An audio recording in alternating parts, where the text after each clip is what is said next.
Hello people of Earth, it's your pal the Orbital Outcast, Rad Gnarly, coming away with another low-key broadcast. Today is Thursday, and you know what that means, another GWA supercard, and then some more New Japan domination in Fire Pro Wrestling World.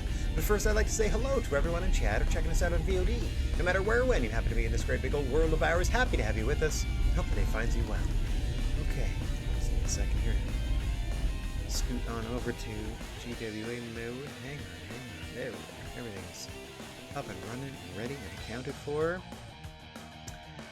Okay. Oh, let me turn my controller back on. That wasn't accounted for. There we go. Now we got it back in charge.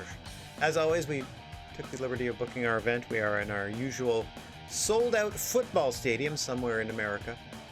And we are giving Drew McIntyre another chance to prove themselves. They have one strike against them. We're doing a 3 strikes and you're out policy.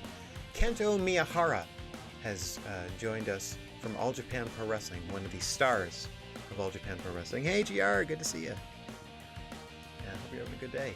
And as GR pointed out in chat, Drew got squashed in their debut. There's 2 ways they can impress GWA management in this one. At least put in a good showing, like we're talking 80% match rating or higher, because that keeps the crowd happy. That's at least a start. Or if you can knock off a Kento Miyahara, who, as we said, is a huge star in All Japan Pro Wrestling, one of their aces. Probably the young ace of All Japan, if I'm honest. Let's see how Drew fares. Drew, of course, will be looking to hit that Claymore kick. Didn't even attempt it in their debut match against Luchasaurus. And Kento Miyahara makes use of a double arm trap German suplex, where he just grabs you around the waist and with both arms trapped around your waist as well. So you have less of a chance to kick out. He's won the Triple Crown Championship in All Japan with that. As always, the creature on feature, the senior official here in the GWA, Mr. Bigfoot, in charge of the action, as I call it. Drew McIntyre in the black, Kento Miyahara in the red and gold.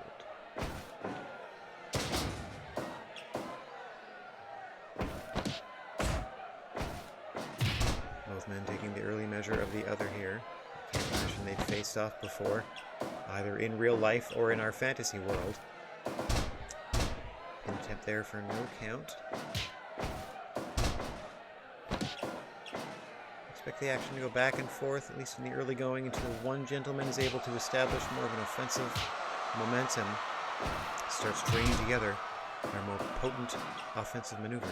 They want to wear down their opponent for the eventual win. Boink! As I see a few things being strung together back and forth. Nice tilt-a-whirl backbreaker there. Probably the most impressive move in the match so far. Mostly rudimentary strikes and bludgeonings to this point. Speaking of, here they go back and forth. Miyahara winning that exchange with a forearm. Setting Drew up in the corner, but then Drew managing to escape. Off the ropes he's sent. Big backdrop. Oh, Drew could have been setting up for the Claymore there, but again mistiming it. Not quite used to the GWA ring, and might not have that chance to get used to the GWA ring unless they perform better in their matches. There's one Drew McIntyre. A lot on his mind, I am sure. Miyahara there, you see, carrying several Irish whip attempts. Scottish whip attempts, let's say. Number 3.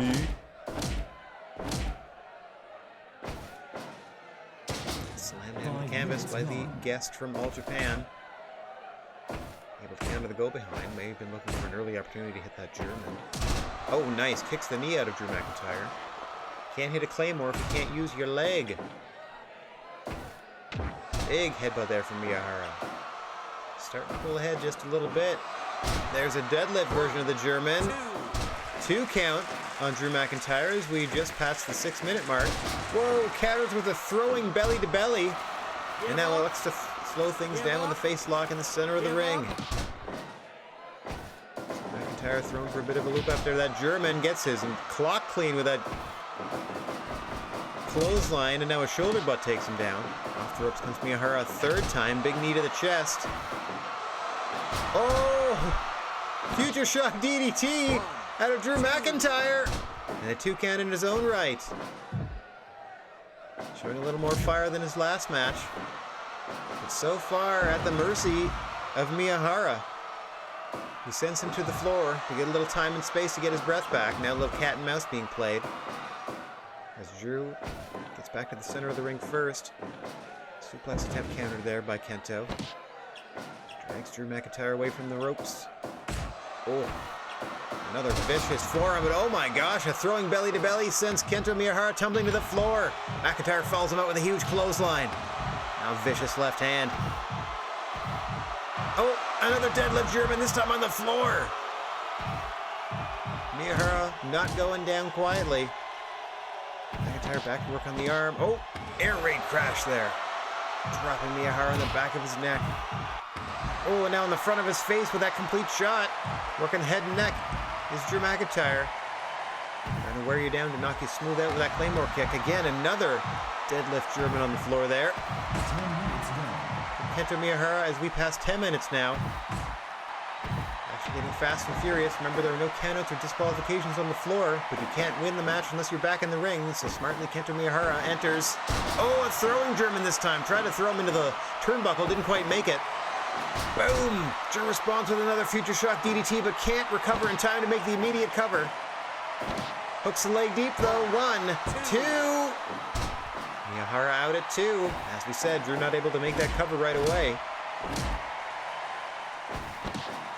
Oh, another air raid crash. Scoops him up. Off the ropes he comes. There's the Claymore kick. But Miyahara back to his feet. Steals the air raid crash out of Drew McIntyre's playbook. And a big drop kick to the hairy chest of Drew McIntyre. I couldn't stop myself from saying that. Miyahara back to work on the back. Again, he's got that arm trap German as a finish. The two men slugging it out as the crowd approves.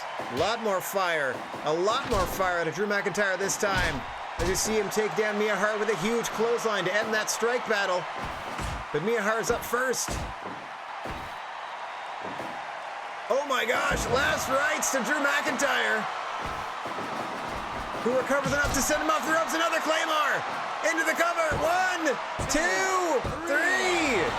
Drew McIntyre. Now we're talking. That's more like it.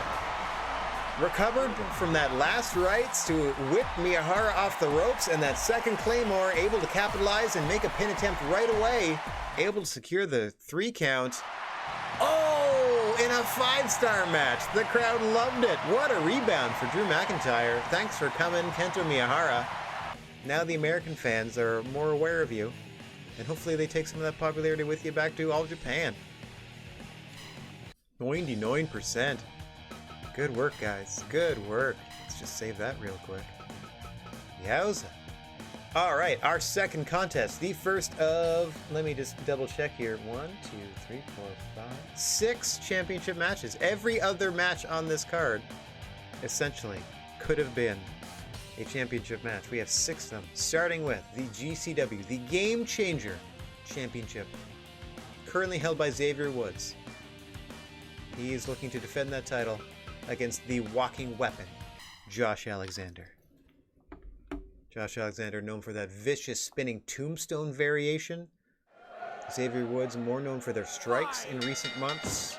Will be looking to knock Josh Alexander out with a shining wizard as their finish, if the back elbows don't get you.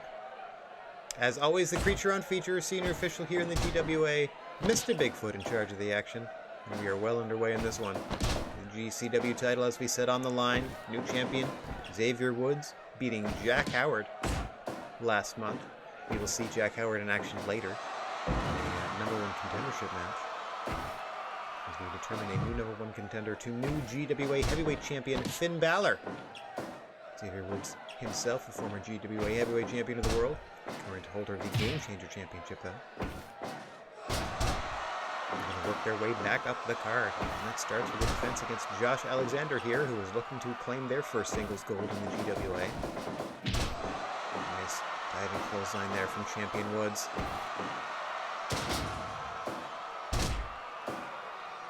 Story on Woods is came back from an excursion in Japan where he significantly upped his strike game and debuted a more vicious side, especially in terms of palm strikes to the face. adapted his game well enough to rise the ranks all the way to GWA champion, but unfortunately his reign was short-lived as he,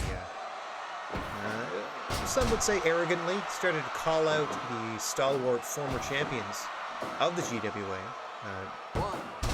Daniel Bryan among them, and Daniel Bryan was able to wrest the title away from Xavier Woods. Of course, Daniel Bryan, of course, no longer champion. We have a new champion in Finn Balor. The meat grinder of championship gold ever continues. GWA. Xavier Woods, though, has had a taste of being the top of the mountain. He's trying to earn their way back. And to do that, you got to establish yourself in the championship rankings and a lengthy reign as GCW champion. Well, to promote Xavier Woods up the card once his reign ends. You don't look too impressive if you're a one-and-done champion. Xavier Woods is well aware of that. As Josh Alexander, having yet to taste any singles gold in the GWA, is going to pull out all the stops, I am sure. And this, their rare opportunity to breathe that rarefied championship air. As the two men content to slug it out here. Just punching each other back and forth, fist and forearm. Xavier Woods getting the best of that. Diving leg drop off the top. Don't see out of him often. Follows it up with a leg drop just off the canvas. Josh Alexander able to, oh my gosh, recover. Hit a beautiful backdrop suplex there. Just spun Xavier Woods over. Cartwheeled him over with that one. Now a double underhook. Pile driver in the middle of the ring, but Xavier Woods shakes it off. What resilience for the former GWA champ, current GCW champ. Josh Alexander, no relentless. Giving Xavier Woods much room to breathe. Boom, a bit of soul food for Josh Alexander. But Woods unable to follow up. In fact, Alexander back to his feet first. We are cresting the 10-minute mark. There's that throat thrust we were talking about. Shades of Kane. Another one there, dropping Josh Alexander to the canvas. Off the ropes comes Woods. Big diving clothesline once again. Drops Alexander, but he's back up for another helping of soul food. Into the cover goes Woods. 1, 2. Almost puts Alexander down. Almost a successful defense of his title. Starting to feel it. Starting to feel funky is Xavier Woods. Telling Josh Alexander to kiss his batoot. Off the ropes he comes again. Had a lot of success with that diving clothesline, but Alexander up first. Woods maybe tired himself out. Here's that clothesline, or excuse me, here's that tombstone. Spinning tombstone to Woods, but had to be pulled away from the ropes. Gave him time to get back to his feet. Rolling hills there from Josh Alexander. Plants Woods again, and then a discus forearm. Sets him up in the center of the ring for a second spinning tombstone into the cover. 1, 2. Woods kicks out at 2.9. What resilience for the GCW champ. Huge drop kick off the ropes. A third tombstone from Alexander. Covers him again. 1, 2. No! Woods out again. Double underhook pile driver. Once again dropping the champion on his head. Throat thrust. Throat thrust from Woods. Trying to stop the momentum of Josh, who sets him up for a fourth tombstone of the matchup. Into the cover. 1, 2. Woods out again. Off the ropes. Another huge drop kick to the chest of Alexander. Woods looking for that knockout blow. Sets him up in the corner. Off the top of that back elbow. Tenryu style. Oh, Alexander just drops him with a huge forearm. Setting him up in the center of the ring. Woods trying to fight back. Throat thrust into the cover. Almost put him down. Hard to kick out when you can't breathe. You get chopped in the throat like that. Back to the top goes Woods. Elbow drop between the shoulder blades. A second one. Rolls Alexander over. 1, 2, 3. What resilience from Woods, able to hang on to the GCW belt. Following a pair of back elbows off the top, in between the shoulder blades, just driving the wind out of Josh Alexander. And like we said, if you can't breathe, you can't kick out. Holy moly. What a title defense! The Xavier Woods. Oh my word. Okay, GCW didn't change hands. Plenty more title matches where that came from, including our next contest. The Freelance Junior Championship held by Mustafa Ali, master of the 054? The 054, yeah, it's the 450 backwards. Master of the 054, going to be taking on Sammy Callahan, master of the Stretch Muffler and Pile Driver. It's going to be an interesting one. Sometimes I just like to hit random and see who gets a title shot. And this time it turned out to be Sammy Callahan, who had a pretty good popularity in the States, so we went for it. Callahan, another contender here, facing a champion that has jeez, all right, hang on. Sammy Callahan also has yet to taste singles gold here in the GWA. Indeed, I don't think they've held any championship gold, but have put on a solid performance resume to keep them on the roster. Mustafa Ali has had a junior title around their waist for most of their GWA tenure, if we're honest. Tends to have lengthy runs when they capture a title. Looking to hold on to, like, as we said, the Freedom Junior Championship here. As long as is possible. Ooh. Former longtime holder of the Stardom Junior Championship, currently in possession of Taka Michinoku of New Japan Pro Wrestling. Who will be crowning a #1 contender to Taka later on in this card. They will get their title shot next month. We have to arrange travel for Taka to get him back from Japan for that one. So, boom! 1, 2.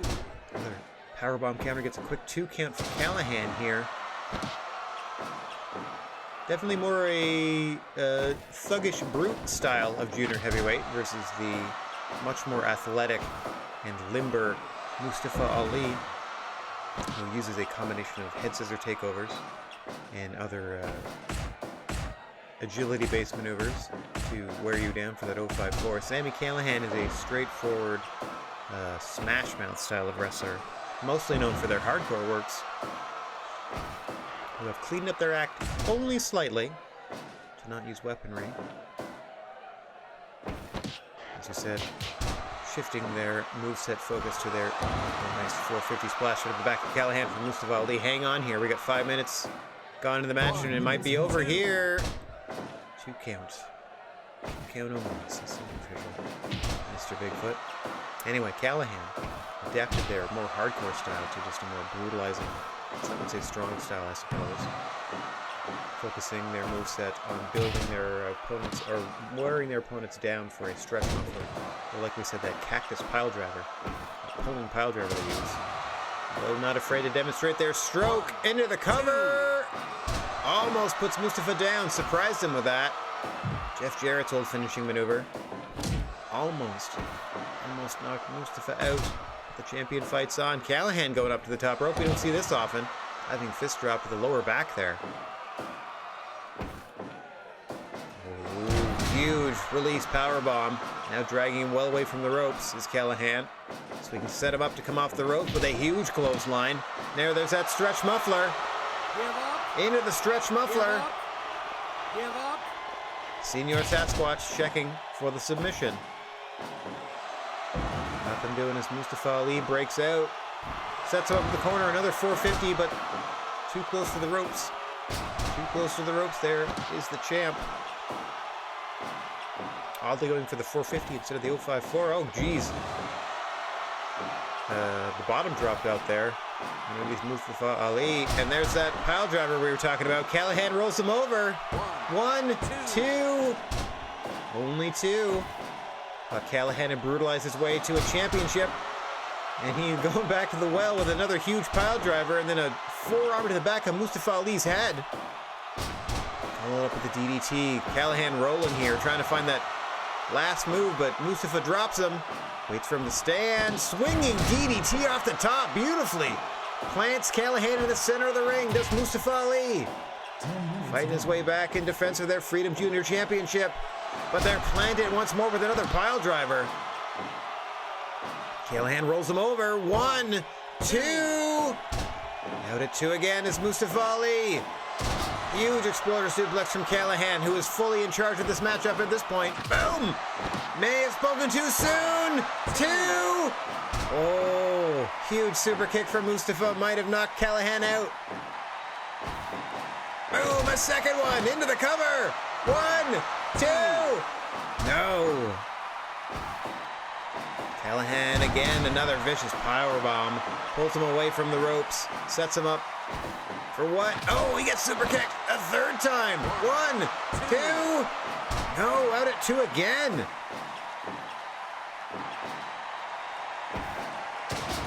Complete shot drops Mustafa, but he's right back up. DDT drops Mustafa, and he can't roll through that one. Callahan is exhausted, but he pulls Mustafa away from the ropes. Trying to finish things quickly is Sammy Callahan. Has the freelance junior champion on the ropes. Figuratively and literally, huge pile driver from Callahan. Rolls Mustafa Ali over. 1, 2, no! Out again! Takes him over with a head scissor.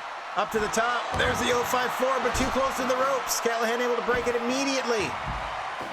Mustafa Ali sends him to the outside. No countouts or DQs out here. That might play into Callahan's favor as he drops Mustafa with a stroke. Oh no, oh no. Oh, counters the powerbomb into a DDT, but Callahan's up first. Not this time. Oh, counters the move of Ali and grabs a chunk of table. Oh, across the face of Mustafa Ali. Nothing the referee can do about it as Callahan goes to work with that hunk of wood. Oh, he's got to deal with the X Factor. And a nice side kick. Back of the head, he caught him there. Oh, and now a chair. Callahan grabs a chair. Tried to hit Mustafa Ali with a complete shot on the chair, but I don't think he aimed that properly. I think he landed on it back first, his own self. Big DDT on the floor. And now a baseball bat for Sammy Callahan, but he foolishly rolls back into the ring. He's got a 5 count to drop that. Mustafa Ali, oh! Complete shot to the end of the knob end of the baseball bat. I think hit Mustafa Ali in the forehead. Able to shrug it off and hit Callahan with the X Factor. Big drop kick to the back. Huge Batista bomb from Mustafa Ali. Gets the win. What a title retention. My word, we got some tough champs. Mustafa Ali successfully defends the Freedom Junior Championship. Holy moly, I have no idea how they did that, to be honest. In a perfect matchup, well, I'm happy they did so then. Holy moly. I thought after that, the knob end of that baseball bat to the forehead, like near the eye socket, I thought that was it. I thought he was like a pile driver away, but wow, Mustafa Ali able to hit that huge sit-out power bomb. I know it's just quicker to call it the Batista bomb. The Leviathan bomb. Woof. Wowzers. All right, now we crown a #1 contender for Taka Michinoku and the Stardom Junior Championship. In this, an 8-person Strange Bedfellow #1 contendership tag team matchup. Let's get to the ring, and we'll suss out who's on Team Blue and Team Red. Now you're competing with your team to win the match to get the winner's share of the purse, but of course, the individual who scores the decisive pinfall or submission to lead to the victory will be crowned #1 contender and will face Taka Michinoku on next week's show. In there first, we see Hikaru Shida in red representing Team Blue, that's not confusing, against Mark Andrews representing Major League Grapplers and Team Red. I can see on the Team Blue side of things, Jonathan Gresham in the white and red long tights there, standing next to Solo Darling, standing opposite the turnbuckle to a Tyler Bate. Unfortunately, my big dumb face is in the way of a couple of those people. We'll see them in action later. And I can tell you all about Team Red once you see the other side of the ring. I can already tell you that Naomi is on Team Red. Easily recognizable by their attire. Standing next to Tony Storm, and then opposite the turnbuckle is Chris Bay, rounding out Team Red with Mark Andrews. As each of the individuals get into the ring, we'll delve more into their associations here within the GWA. As Hikaru Shida tags out to Solo Darling, a member of Bray Wyatt's Camp Firefly. Naomi unaffiliated to this point, and unlikely to be affiliated as we are rebooting the universe in a few weeks. So they're not going to be under our employ any longer. We're going to lose our sponsorship. We're going to lose our football stadium full of fans. It's all going away in a matter of about a month. I think we're 4 weeks away from the first rebooted show where we have to start from the ground up again. Which will be fun. It'll be fun. It'll be our January year one. We'll have an entirely new Wrestle universe out there.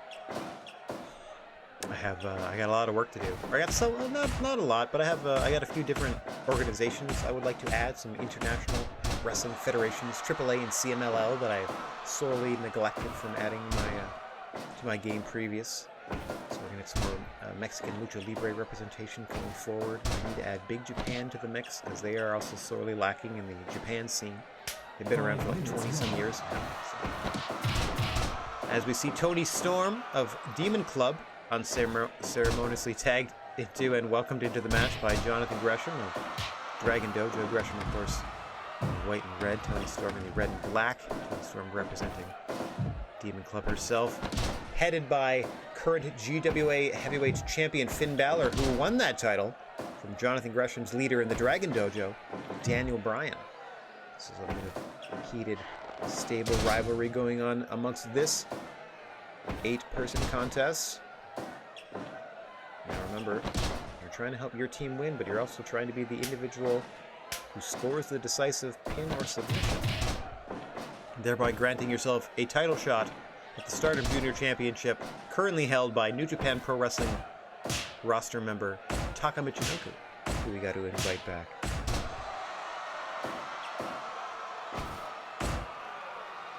Oh, thanks. Yeah, the reboot, it's going to be fun, because like when I first started doing the GWA Universe stuff, I would show you a lot of the behind the scenes. Like I would show myself booking the cards, hiring the talent and all that stuff. And as things have gone on and we've sort of dominated the wrestling landscape, all that stuff got less and less important because we sort of maxed it out already, especially with in terms of our training facility and stuff like that. So it just became, okay, I can put on a full 10-match supercard because you can't do any more than 10 matches per show. So once I was able to fill that out, I just sort of pre-book that and then present that and then fill the rest of the time with other things. Like in this case, I'm going through the career modes. Not that there's much challenge there, but I'm still trying to have my fun with those where I can find it. Meanwhile, in the ring here, we have industry member Tyler Bate in the gray and navy blue. Chris Bay just tagged back out to Naomi, the two unaffiliated members of the Team Red. Tyler Bate now quickly subbing out to Camp Firefly's Solo Darling, and the action continues. Anyway, so restarting the universe with fresher rosters, newer promotions, so that's more competition. Tweaking it so that the real world promotions have at least half their roster instead of 20 wrestlers max like they do here. Just sort of stacking the deck against myself just because it was so easy to get the top of the world here and then trying it on hard next time around to sort of really give myself a challenge to see what that's like. Yeah, I'm looking forward to all of it. I'm looking forward to failing and seeing what comes of it. I'm looking forward to trying maybe a different promotion style instead of King's Road and seeing if we get different default wrestlers. Maybe Jack Howard is not going to exist in the reboot. I don't know. The entire industry, minus Tyler Bate, might not be on our roster next time around because we might get different generated wrestlers out of it. Not what they want to hear, but they're no longer going to exist. But they had a good run. Oh, beautifully done. Mark Andrews hits that suplex into a stunner, smartly keeping Jonathan Gresham in the corner of the Red Squad. Much easier to get a pinfall or a submission if you keep your opponent on your team's half of the ring so that the rest of your team can run interference. Mark Andrews continuing the offensive momentum as Hikaru Shida is now legal. Double duck underneath into a Fez press, but Shida able to shrug that off and hit a bulldog, trying to maneuver Mark Andrews into the into the blue corner. Gets hit with a vicious Fisherman Buster into a Boston Crab that is easily broken up by Tyler Bate as Mark Andrews chose to apply the hold in such a manner that he faced away from his opponents. Now Shida trying to fight her way Back to a more even keel here. Nothing doing, says Mark Andrews, who just chops her down to the mat.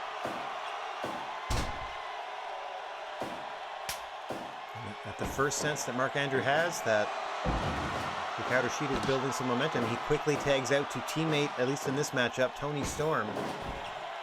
Trying to keep the fresh competitor on your side of things. And now Toni Storm being sort of the sacrificial lamb, getting triple teamed by all of Hikaru Shida's teammates. Likewise, Hikaru Shida seemingly on the receiving end of some triple teams, but able to fend off most of Team Red, at least for the moment. Interesting strategy here. It's again costing the individual for the benefit of the team, though that's not quite what you're aiming for ultimately when you want to be the person that scores the decisive pinfall or submission. Very interesting work here, and this thing is broken down. Oh, a big kudo driver there to Tyler Bate. Toni Storm doesn't miss a beat after all that. Sends Hikaru Shida right back out to the floor and celebrates. Oh, just in time to turn around into a double dropkick from Gresham and Darling. Meanwhile, on the floor, Hikaru Shida trying desperately to fend off Naomi, Chris Bay, and Mark Andrews, and doing a pretty fine job of it. In the ring, Toni Storm not faring so well at all.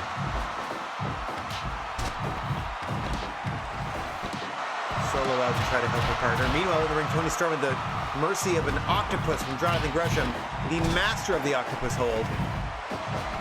Oh, and now a vicious insecurity to the back of Toni Storm's head.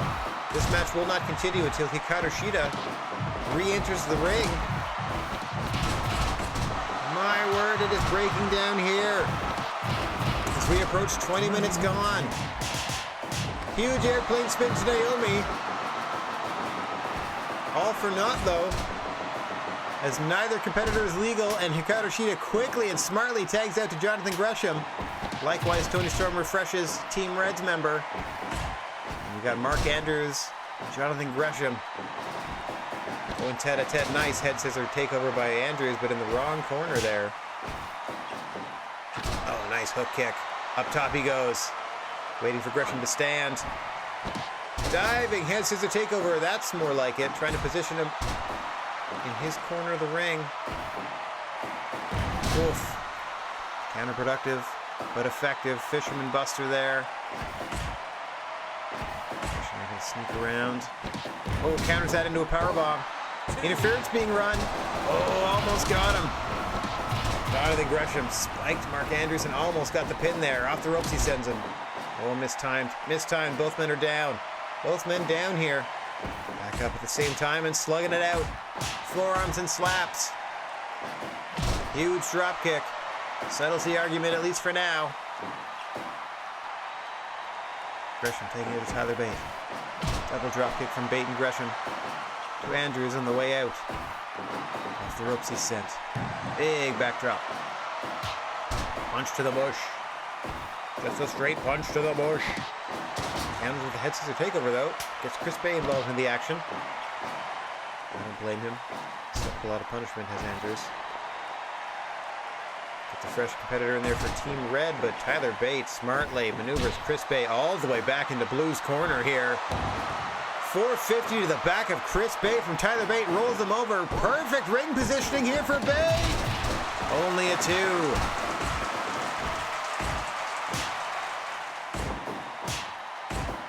Back and forth they go. Big drop kick into the corner from Tyler Bate. Chris Bate may have hit the back of his head there. Sets him up for the Tyler driver. No! Butterfly suplex. I thought I might try a Tyler driver in the corner. Chris Bate flips out of that suplex attempt. Tyler Bate getting Gresham back involved. These two pretty good chemistry. Similar wrestling philosophy. More ground-based athletes are Tyler Bate and Jonathan Gresham. I can see them getting along if they weren't in different stables. Nice enziguri there from Gresham. Able to counter. Calling it to the crowd now. A bit unwise. Sends Gresham to the floor and tries to get back to his corner, but unfortunately for him, all of Gresham's teammates entered the ring and made things very difficult. I think a tag was made there. Yes, Mark Andrews, a legal competitor. Springboard Hurricane Rana! Yep, gets the pin! surprises Jonathan Gresham, who didn't know that Mark Andrews had been tagged in legally. Springboard Hurricane Rana, and Mark Andrews will face Taka Michinoku. What a huge move there. What ring presence by Mark Andrews. Brilliantly done. Brilliantly done. Wowzers. I'm rather impressed. Took advantage of the fact that Jonathan Gresham wasn't aware of the tag as the ring was still clearing out. We were still getting settled back to normal. And a springboard Hurricane Rana pin, catching Gresham unawares. Nicely done. Nicely done from Andrews. The crowd loved it as well. Okay, now this would be heading to intermission if this were a real show, because after all the action you've seen so far, like, look at this, 99, 94, 100, 97. Overall card rating, 97. This might take a big old dive, because Bray Wyatt doesn't like to work too hard. Anyway, this would be our match heading into intermission if this were a really real show. We are spotlighting the GWA Tag Team Division as champions representing the Camp Firefly, Bray Wyatt and their right-hand henchman, Darby Allin, the champions, defending against Rush and Zeus of Los Ricos. Let's get down to the ring. That springboard Hurricane Rana came out of nowhere. Just surprised him, rolled him up, cinched both legs. Like, just beautifully done by Andrews there. I tip my cap. Were I wearing a cap, I would tip it. Rush and Bray Wyatt starting things off. That's surprising. Normally Bray Wyatt likes to hang out on the apron and let their followers do their dirty work.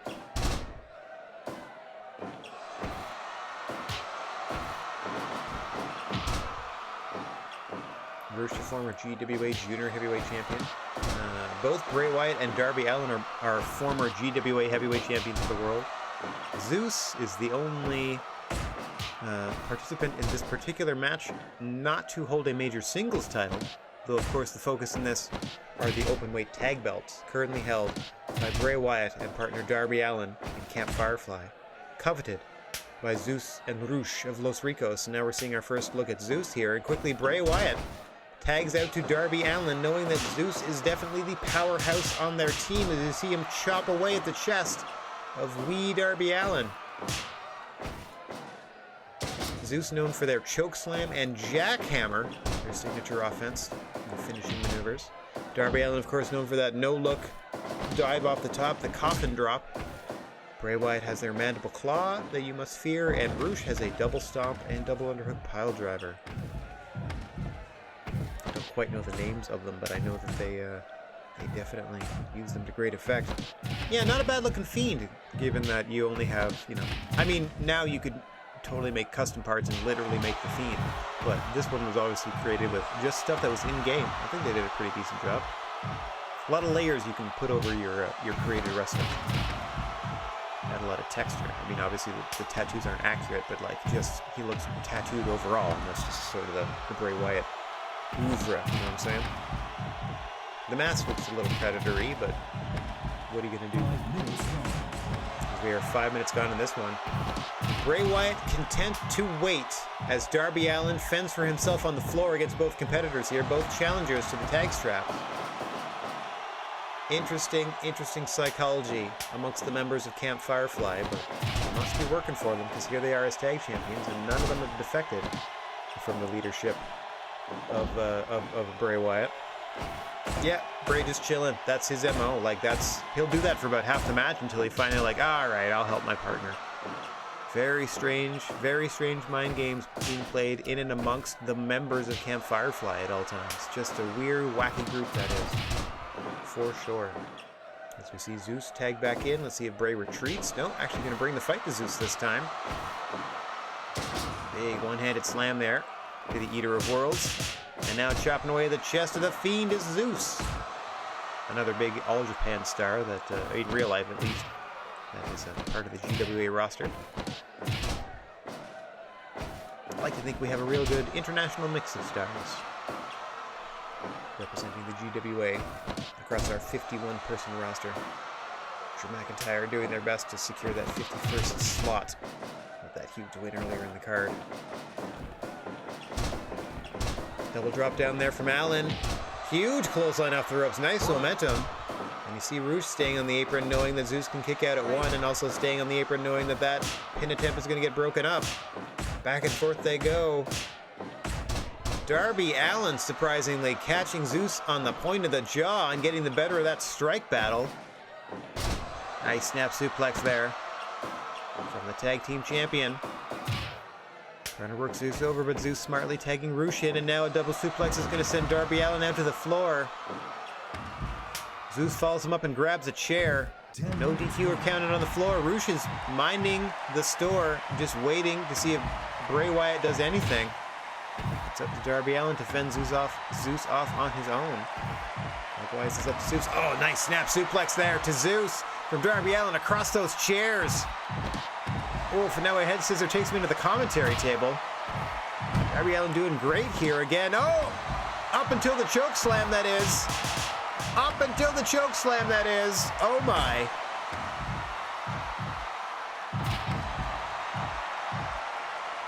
Yeah, they're stacking up chairs in this corner.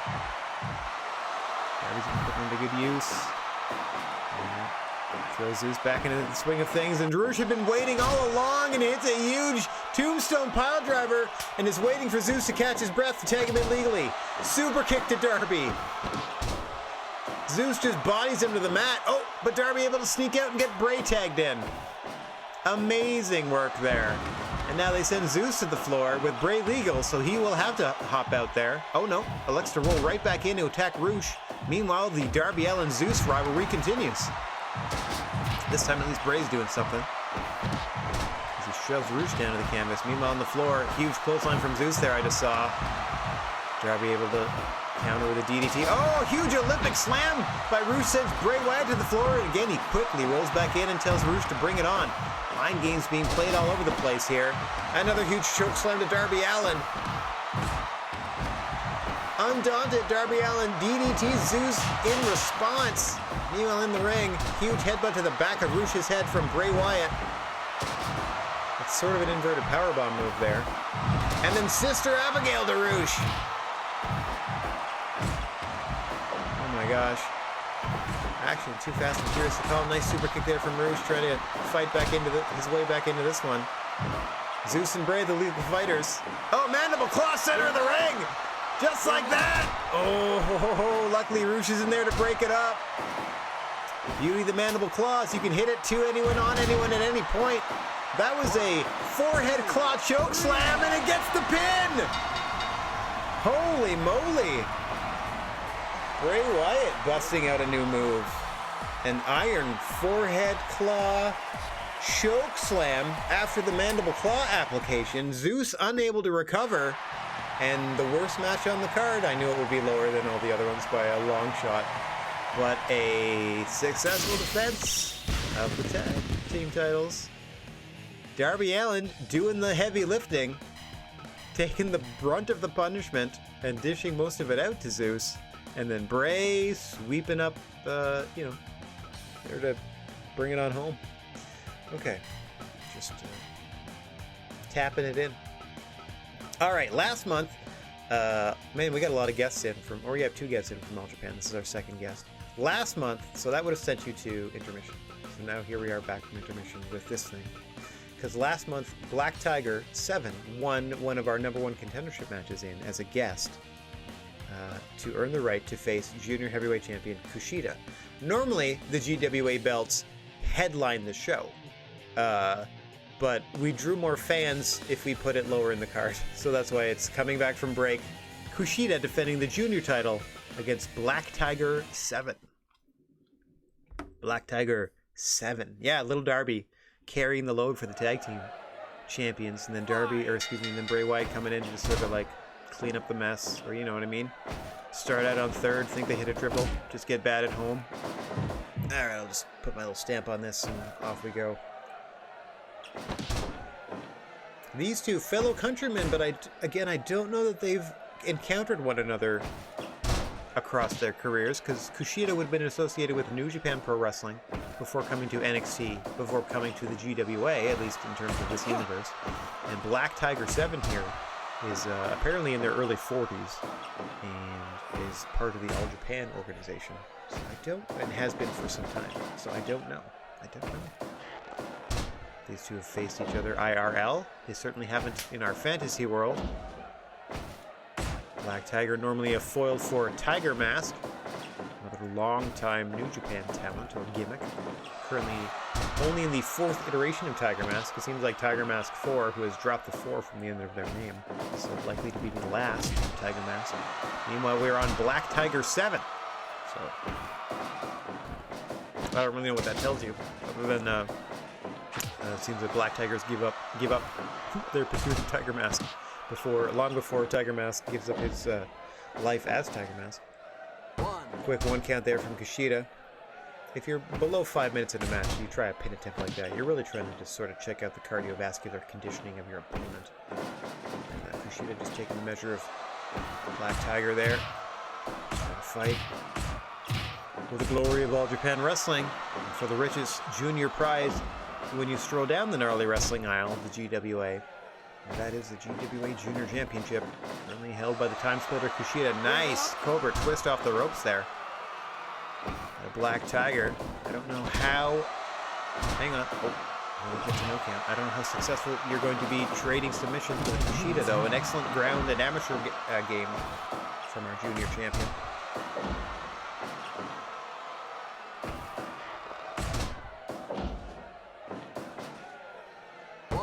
Won the title in a submission-only cage match against then champion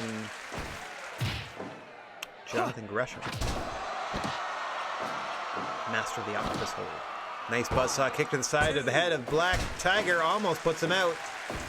Crowd appreciating the kick out of 2 there. A lot of pressure coming back from break. Got to re-energize the crowd. Nice air raid crash there from Kushida. Scoops Black Tiger back up, but they were playing possum. Both men trying to outmaneuver the other. Small package attempt there. Oh, into the hoverboard lock. Just that quickly out of Kushida.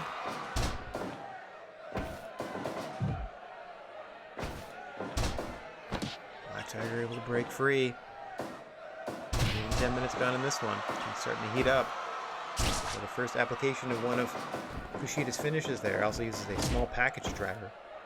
Oh, rake of the eyes. Black Tiger trying to get any advantage they can, missing with that victory roll attempt. And getting drop kicked in the mush for their troubles.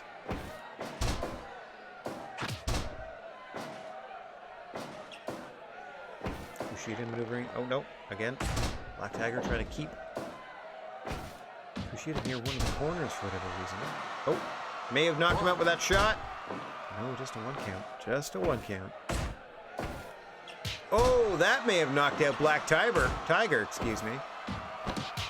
Now they're just trading vicious punches back and forth. The ref not checking to see that they're not having closed fists. Oh my!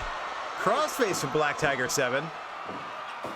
That puts a lot of questions as to who might be under the mask. Air raid crash again from Kushida. Getting ready to springboard back into the ring with a springboard chop to the top of the head. Black Tiger 7 who sweeps the leg. Johnny into the cover. Just a 1.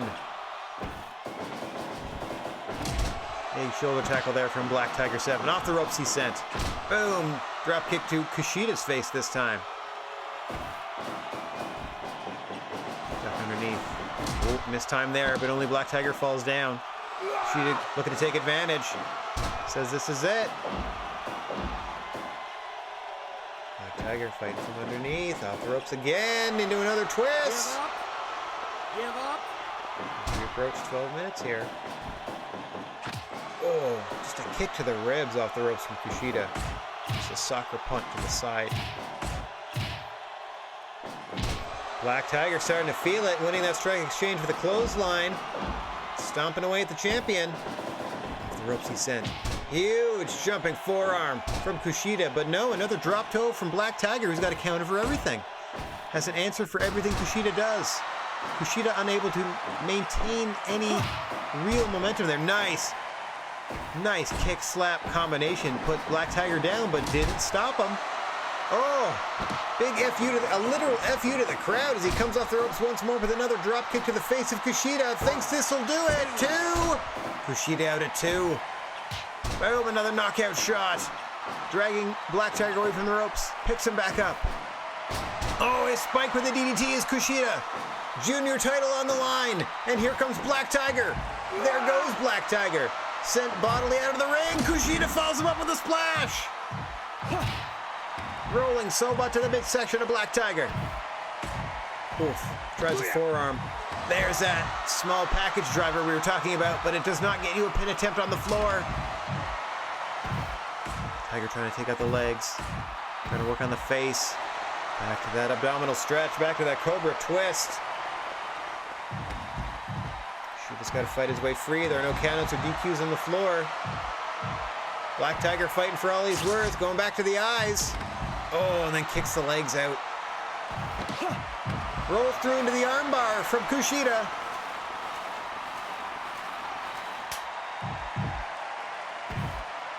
And now he throws challenger Black Tiger back into the ring, who elects to head to the center of the ring. Oh, another knockout shot from Kushida.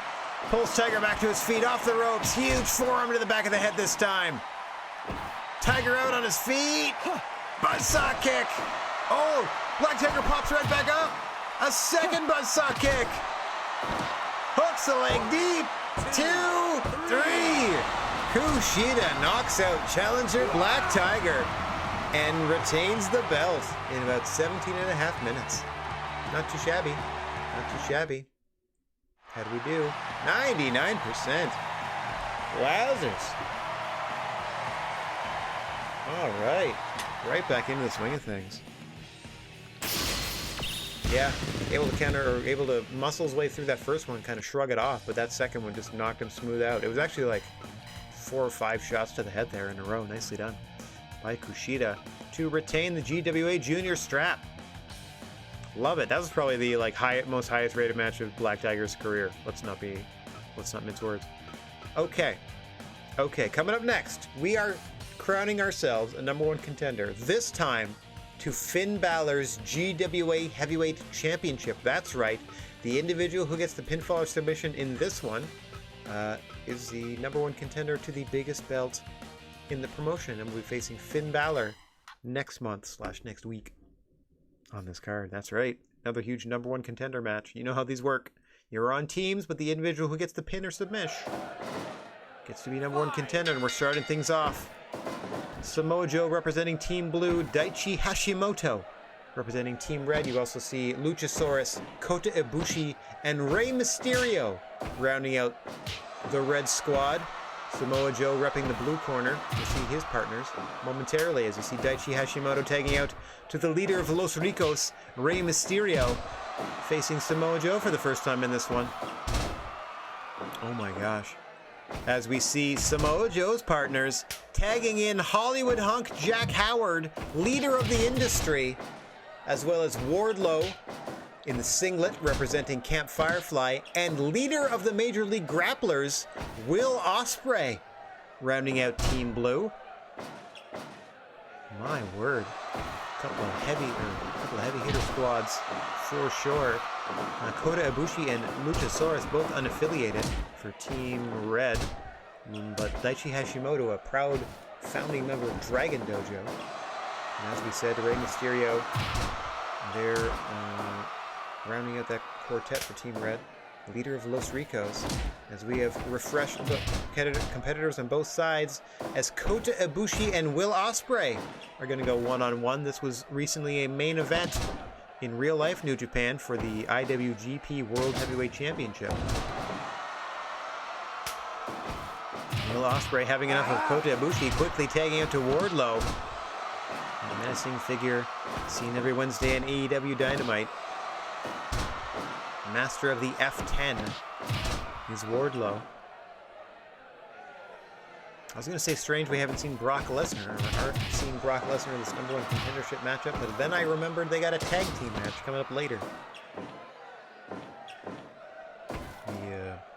Slowly establishing themselves as a tag team threat, Brock Lesnar and Tetsuya Naito are teaming up once more to take on Daniel Bryan and Walter later on in the show. For nothing but pride, and possibly a future tag team title shot, I would think. Ray's probably your favorite wrestler? Cool. Not a bad pick. probably, and I say this every time they wrestle, probably the greatest counter wrestler in the history of the industry. Who has more counters, you know what I mean? Like more counters for moves, roll-ups, you know, like who has bamboozled their opponent more than Rey Mysterio? And good for them. As now we see Samoa Joe for the first time coming in here against Luchasaurus, another AEW stalwart that exists here in the GWA. Has broken their neck 3 times in our service. It comes back stronger every time, and now Rey quickly tagged back in. Robinson special kick by Will Ospreay distracts Rey long enough to get Wardlow back into the match.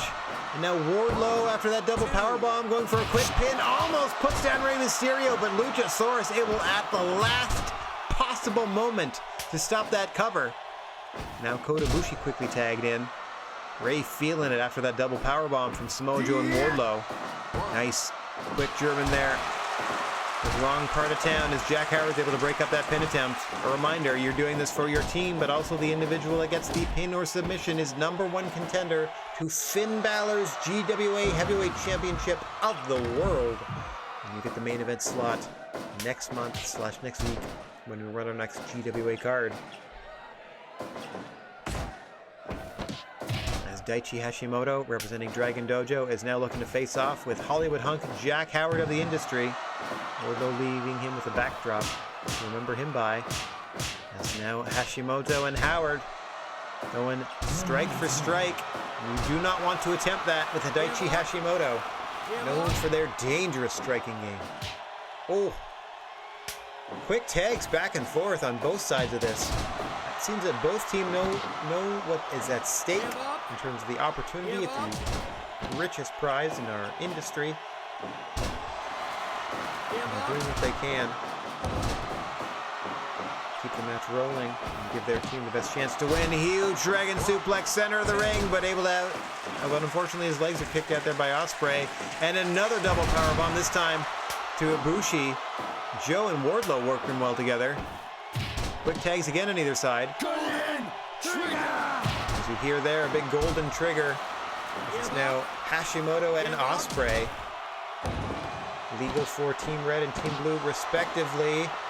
Nice submission attempt here from Ospreay, but it seems no one on Team Red thinks it's that much of a threat as they stay on the apron.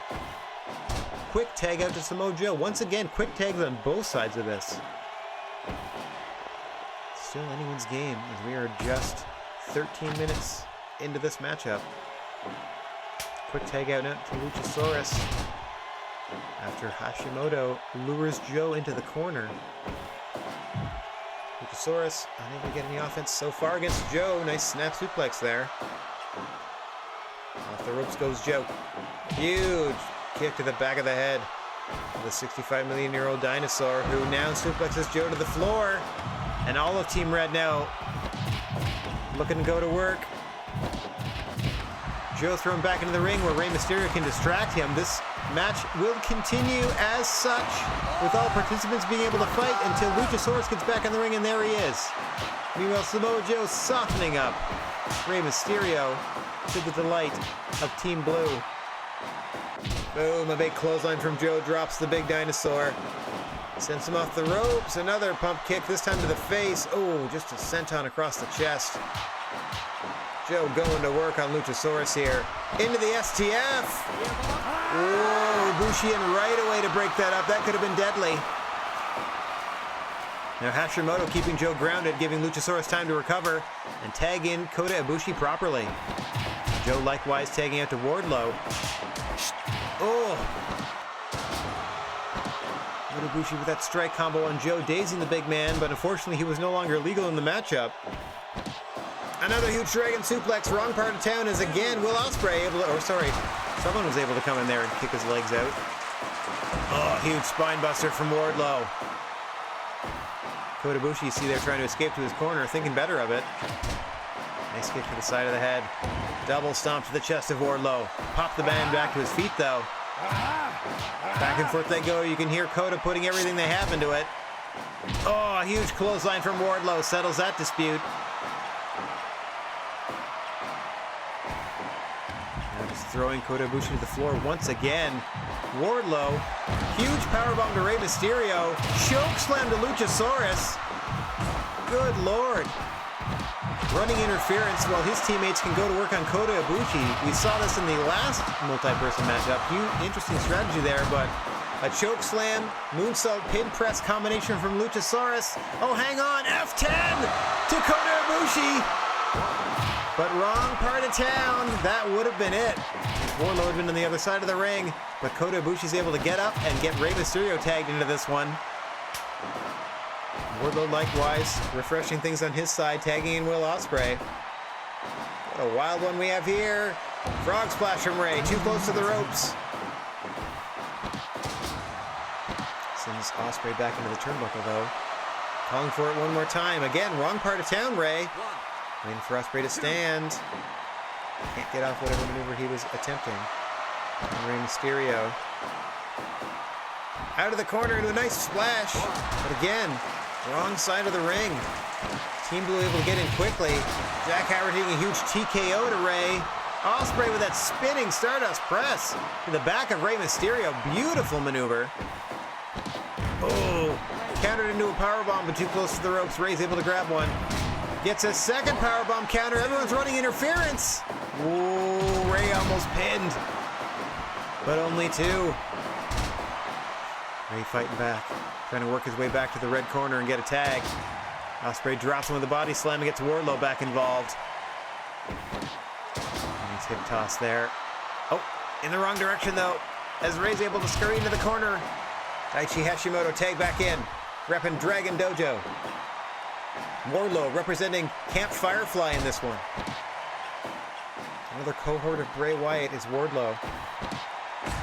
Likewise, Daichi Hashimoto trying to do it for Daniel Bryan. A huge F10 from Wardlow, but Hashimoto right back to his feet to get choke slammed by Wardlow. Oh my gosh. Huge DDT though. Daichi's got to catch his breath. Fights his way back to his feet, but he's momentarily dazed. Oh, dangerous DDT to Wardlow. That's his move. Joe in to break it up. We are almost at the 25-minute mark. This thing has been hot and heavy this whole time. Huge powerbomb from Wardlow. Off the ropes this time. Just stomping on the chest of Hashimoto. Sends him into the red corner. Hashimoto reverses it and tags in Rey. Wardlow's unaware. Wardlow's unaware. Oh, he's aware now as he choke slams Mysterio. Oof. Eats it Enziguri. Wardlow is a machine. What a beast. But even though he knows what he needs to recover. And so is able to tag in Jack Howard. Leader of the industry. Big splash off the ropes again from Mysterio. But wrong part of town. Loves to use those ropes to his advantage. But it kind of limits him to the corners. And if you're in the wrong corner in this one, you have virtually no chance of winning. Oh gosh, package power driver to Rey Mysterio by Jack Howard. Rolls him over. 1, 2, 3. That is it. Hollywood hunk Jack Howard is your new #1 contender. My word, just spiking Mysterio on the top of his head. All right, I'll take it. 90%. And the leader of the industry gets a chance to fight the leader of the Demon Club for the richest prize in the land. Wowzers. Okay. Yes. Stemming from a few months ago where we had that promotional battle with Impact Wrestling, AJ Styles, GWA talent and member of Los Ricos, as it happens, is still the Impact Wrestling champion. So each month we're trying to bring in Impact Wrestling talent to win that championship and bring it back to Impact Wrestling. This month, AJ Styles is facing the world's most dangerous man, Ken Shamrock, who recently had a pretty decent run in Impact Wrestling. And because they're a video game character, I don't have to worry about how old they is. As always, the creature on feature, the referee on record, Mr. Bigfoot in charge of the action, as they've been for years now in the GWA. They do a great job, and it's hard to miss them. They sell merch just like the wrestlers do. Little stuffed Mr. Bigfoot's out there in the crowd, promoting fair play. Maybe I'm doing PSAs like Smokey the Bear about sportsmanship. Alright, to take nothing away from these two magnificent athletes, as we said, AJ Styles was able to unseat then champion Rhino at our Impact versus GWA promotional battle. Since that time, we have graciously opened our doors to Impact Wrestling and their talent, and by graciously I mean we literally pay for them to show up to come here to try to win their title back. AJ Styles successfully defended against Tommy Dreamer, and Petey Williams since winning the title from Rhino. This is their third challenger, Ken Shamrock, coming in. Obviously a master of the ankle lock. The original master of the ankle lock, one would say. Also be on the lookout for the belly-to-belly and fisherman suplex variations from the Ken Shamrock. Nice leg lariat there. And a signature offense from the world's most dangerous man. One of the first MMA stars to convert to pro wrestling, at least in the modern era, successfully in the modern era. I'm sure all the original professional wrestlers were real fighters before, but I just mean in terms of a UFC star, let's say. The first UFC star to cross the aisle, as it were, and become a pro wrestler. Had a real successful run during the Attitude Era, did Ken Shamrock. Nice fisherman suplex with the bridge here. Gets a 2 count on AJ Styles. The phenomenal one who's been wrestling since the probably the turn of the millennia, I would say. 1999, 2000, somewhere in there. First became aware of them on NWA Wildside out of Georgia. And then they went on to Impact Wrestling, Ring of Honor Wrestling. Mostly Impact they're known for. There's that belly-to-belly we were talking about. Of course, a lot of success now in WWE with AJ Styles after a stint in New Japan. Just world-class wrestling from AJ Styles, no matter where they've been. Just one of the best talents in the world and has been for most of their career. Ken Shamrock, technically the first NWA TNA champion, being crowned the NWA champion on the first NWA TNA pay-per-view. So really, the foundation of what is now the Impact Wrestling Championship lies with the world's most dangerous man, Ken Shamrock. A lot of pride on the line here in trying to bring the title back to Impact Wrestling. Formerly known as NWA TNA, formerly known as TNA, and now as Impact. AJ looking for the Styles Clash here. He's got his arms hooked. Drops them, rolls them over into the cover. 1, 2. Almost put Shamrock down, but able to roll that shoulder at the last split second. We're approaching the 10-minute mark in this one, and things are starting to heat up. Shamrock able to kick out of a Styles Clash. Gotta get rolling. Back to work on the leg goes Shamrock. As we know, he's going to soften you up for that ankle lock. AJ Styles thinks he's got Shamrock right where he wants him, though. Ushigoroshi coming up. Nicely done there. Dragon Screw from Shamrock. He's got to spend a lot more time catching his win at his age. Hey, Rowdy Gamer, thank you very much for the follow. As we're about to see another Styles Clash from Styles. He rolls over Shamrock. 2. Shamrock out at 2 once more. Super kick from Styles into a flash cover. Shamrock out again. Seen a lot of near falls for Styles, none for Shamrock so far, who's looking to finish him up with a phenomenal forearm. Here it comes, blasts him in the face, pulls him away from the ropes, hooks the leg deep. 2. No! Shamrock out again. AJ Styles was looking for the 3-point yaw, but he had to settle for the 2.9. Just drops him across the knee. Shamrock on fumes here. Oh, again across the knee. Working the midsection is AJ Styles. Nice fisherman suplex there with a bridge from Shamrock. How weak is that bridge, though? Yeah. AJ Styles able to break it after that work to the midsection. Just bodies Shamrock down with that clothesline. Now trading strikes with the former MMA champion. And AJ, oh, I thought he may have gotten him, but Shamrock able to kip back up. Oh my gosh. Can't take advantage, can Shamrock. AJ Styles rocking and rolling. Styles Clash number 3 coming up. Rolls him over. 1, 2. No! Shamrock out at 2. Strong kick out there. AJ's having none of it. Straight back into the Styles Clash. Might be too close to the ropes. No. He's fine. Shamrock out at 2 again. Oh, and then miscalculates. Miscalculates that run across the ropes and trips into the turnbuckle. Does Ken Shamrock. He said he was running on fumes before. He's about to get clocked in the face. Blam! Another huge phenomenal forearm. This is all AJ at this point. Hooks the leg. 1, 2. No! Shamrock out again. Hanging on by a thread is the world's most dangerous man, looking for something, anything to pull him back into this one. Sends Styles off the ropes. Big shoulder tackle there from Shamrock. AJ able to absorb the blow and get back on track here. Nice drop kick to the back of Shamrock, who has yet to attempt to grab that ankle. Very surprising. Boston Crab, and AJ Styles taps Ken Shamrock in the center of the ring to retain the Impact Championship. What an embarrassment to the Impact roster. My word.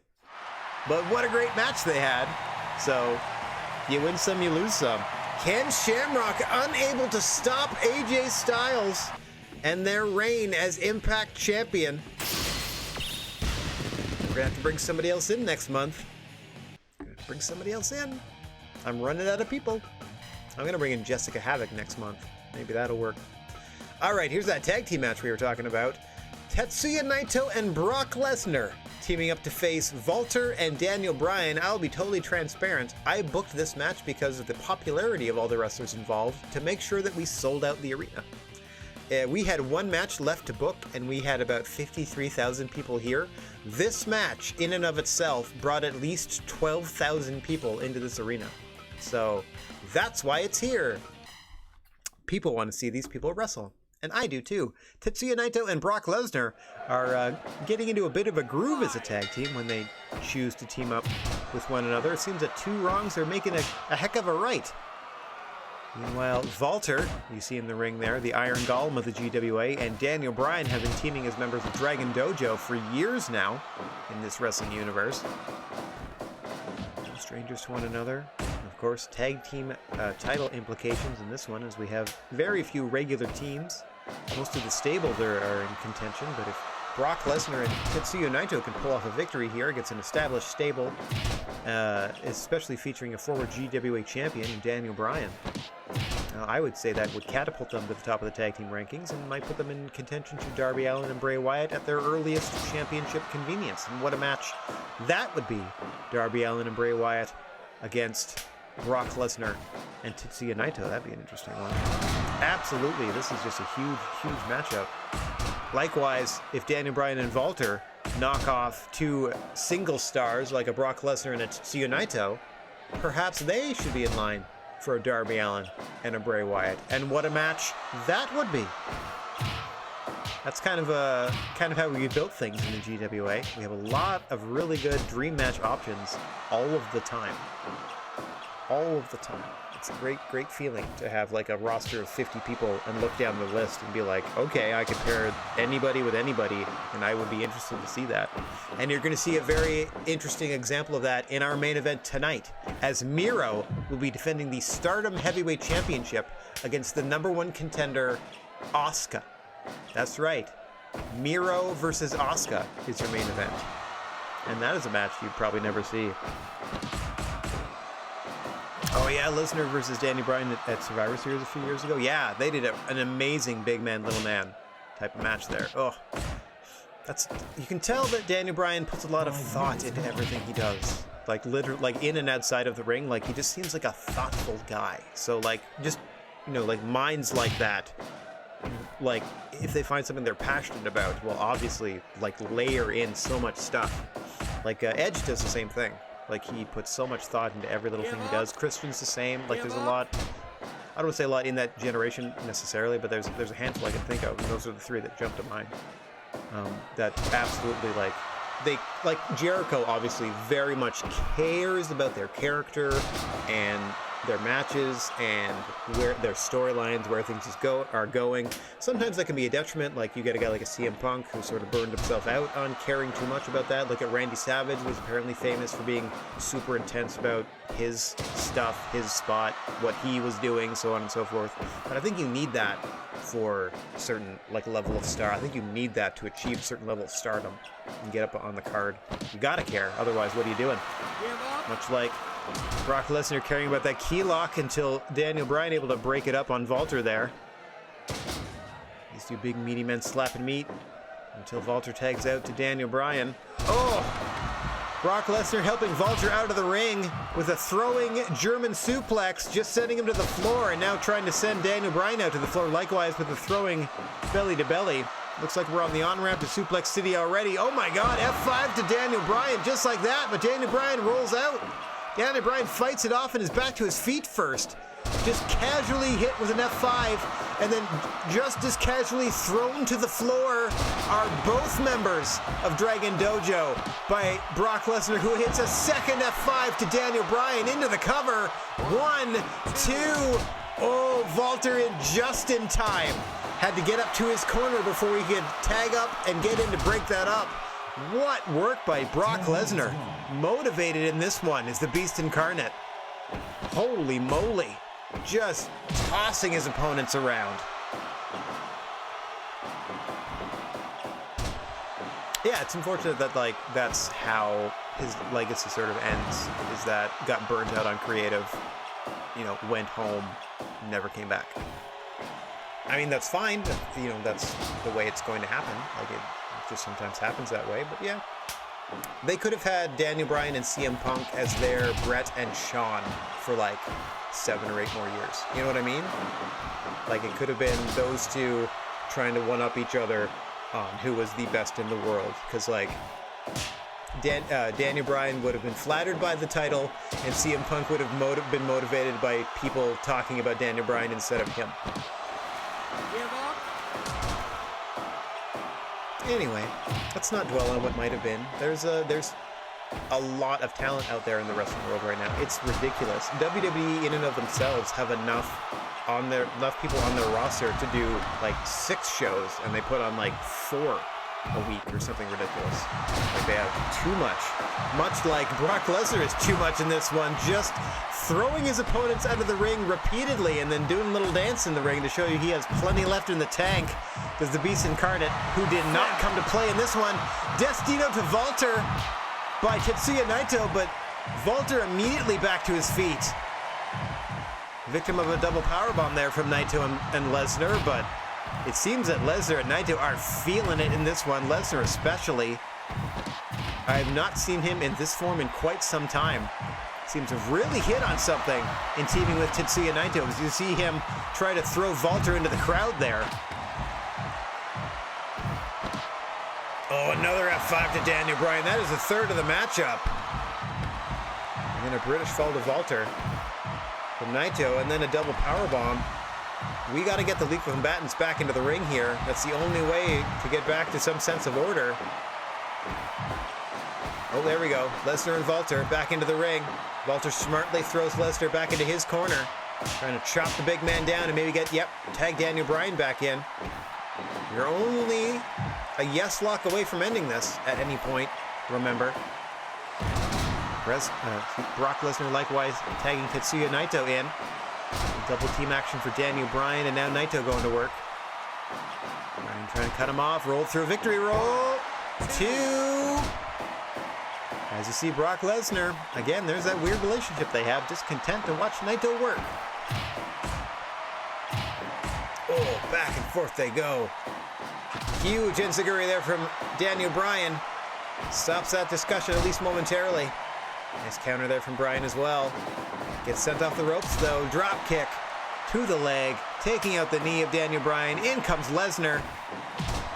Double drop kick from Naito and Lesnar. Surprising athleticism from Brock. Haven't seen that out of him in a real match, probably ever. Why would he be throwing drop kicks? Nice. Smartly done there as Daniel Bryan gets Walter involved once more. The two of them drop. Brock with a huge double suplex. Walter fails, though, to powerbomb the big man. And Brock is back on the attack. Oh, looking again German. Walter, but Walter has none of it. Nice butterfly suplex from the Iron Golem of the GWA. Sending Brock off the ropes. Huge clothesline, turns him inside out, into the cover. 1, 2. Whoa, Walter almost put him down. F5 to Brock Lesnar from Daniel Bryan. That's a thing that just happened. Accepted. That's amazing. Out of nowhere. Yeah, there's a thing where you can steal one of your opponent's signature moves. You can do it once per match. You don't know what move it is, but it's guaranteed to be like a signature or a finish. Daniel Bryan just stole the F5. And now Walter going to work. Got the advantage thanks to that huge F5 from partner and Dragon Dojo leader Daniel Bryan. Tag back into the matchup here, but Walter unfortunately allows Brock Lesnar to tag Tetsuya Naito back into things. Naito and Daniel Bryan are legal. Brock Lesnar sending Daniel Bryan to the floor there, allowing Naito a little bit of a breather. Daniel Bryan off the ropes, there's that running knee, but Naito absorbs it. Hits a huge spine buster off the ropes. As we are 20 minutes deep into this one, small package from Daniel Bryan. And again, Brock Lesnar content to wait on the apron. My word. Yeah, that's a thing you're not going to see in real life. F5 to Brock Lesnar from Daniel Bryan was amazing. Oh, into the S-Lock! Yes-Lock to Naito! And again, his partner Brock Lesnar just waiting to see what happens. What a crazy tag team. Like the worst, best tag team. The best, worst tag team. Especially in terms of Brock's teamwork. And now we're back to Brock and Daniel Bryan. Daniel Bryan going up top, huge diving headbutt, misses. Brock says this is it. Does a little happy dance, but gets rolled up. Victory roll! Victory roll to Brock! Oh, just escapes it too. So Naito showed a bit of concern. Walter ran interference. And we got Walter and Brock again. Dragon Dojo think they've got Brock right where they want him. And I can't blame them. Oh, nope. Able to fight free momentarily is Brock Lesnar. Huge gut wrench suplex there to Walter. Throws him into the turnbuckle corner there. Oh, huge headbutt. Huge headbutt from Walter. Just chops the man down. Walter's offense is not fancy, but he puts everything he has into it. Much like a Brock. That huge powerbomb. Gives him time to tag in Naito and a second powerbomb, this time assisted by Tetsuya Naito. Plants that dropkick to the face of Walter off the ropes. Walter responds with a powerbomb, folds him up. 1, 2. Almost puts Naito down. Buzzsaw kick to the side of Naito's head. Walter pulls him right back to his feet. Big suplex. Just plants him into the mat. Gets Daniel Bryan back involved. Another huge release powerbomb this time. Daniel Bryan, you saw, was fended off by Naito momentarily. Oh, rolling capo kick to the face of Daniel Bryan by Tetsuya Naito. Beautifully done there. Destino! Into the cover. 1, 2, 3. Tetsuya Naito and Brock Lesnar. Wow. What are you going to do? Says Tetsuya Naito. Brock, content to stay on the apron to watch his partner, Tetsuya Naito, down Daniel Bryan. What a match. As Lesnar and Naito defeat the Dragon Dojo there. And that's not even our main event. That's coming up right now. As we said, the Stardom Championship is on the line. Champion Miro against #1 contender, Asuka. It is Asuka Lock versus Game Over in this battle of submissions. Let's see how this fares. In the ring, as always, the Creature on Feature senior official here in the GWA, Mr. Bigfoot calling the action, or in charge of the action. I'll be the one calling it. Asuka looks ready for this one. Full demon persona. She's dripping green goo out of the pores of her face. Miro still growing that blonde out of his hair a little bit. Oh, huge headbutt there, yeah. Here's something you're not going to see in real life, but what a weird and exciting matchup it would be. Miro versus Asuka. This time it's headlining a GWA card for the Stardom Championship. Every title so far tonight has been retained. Will Miro make it a perfect 6 for 6 and retain against Asuka? Or will Asuka capture the Stardom Championship? Remains to be seen as we are only 2 minutes deep into this one. And back and forth they are going. Asuka known for their striking and their submission techniques. Miro known for their, I think they use Sambo, their more traditional amateur wrestling style and power moves, leading up to their version of the Cobra Clutch. You see he usually precedes it with a couple stomps, with a stomp to the back. You see him working the back already. Trying to soften Asuka up for that game over. Asuka has a number of submissions, the most prevalent of which is the Asuka lock. It's a like a body scissor chicken wing.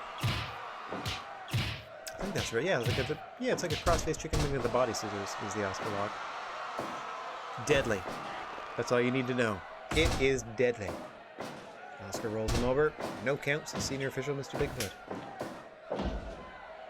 Asuka will be looking to work the arms and legs of Miro. Most of her submission offense are joint locks.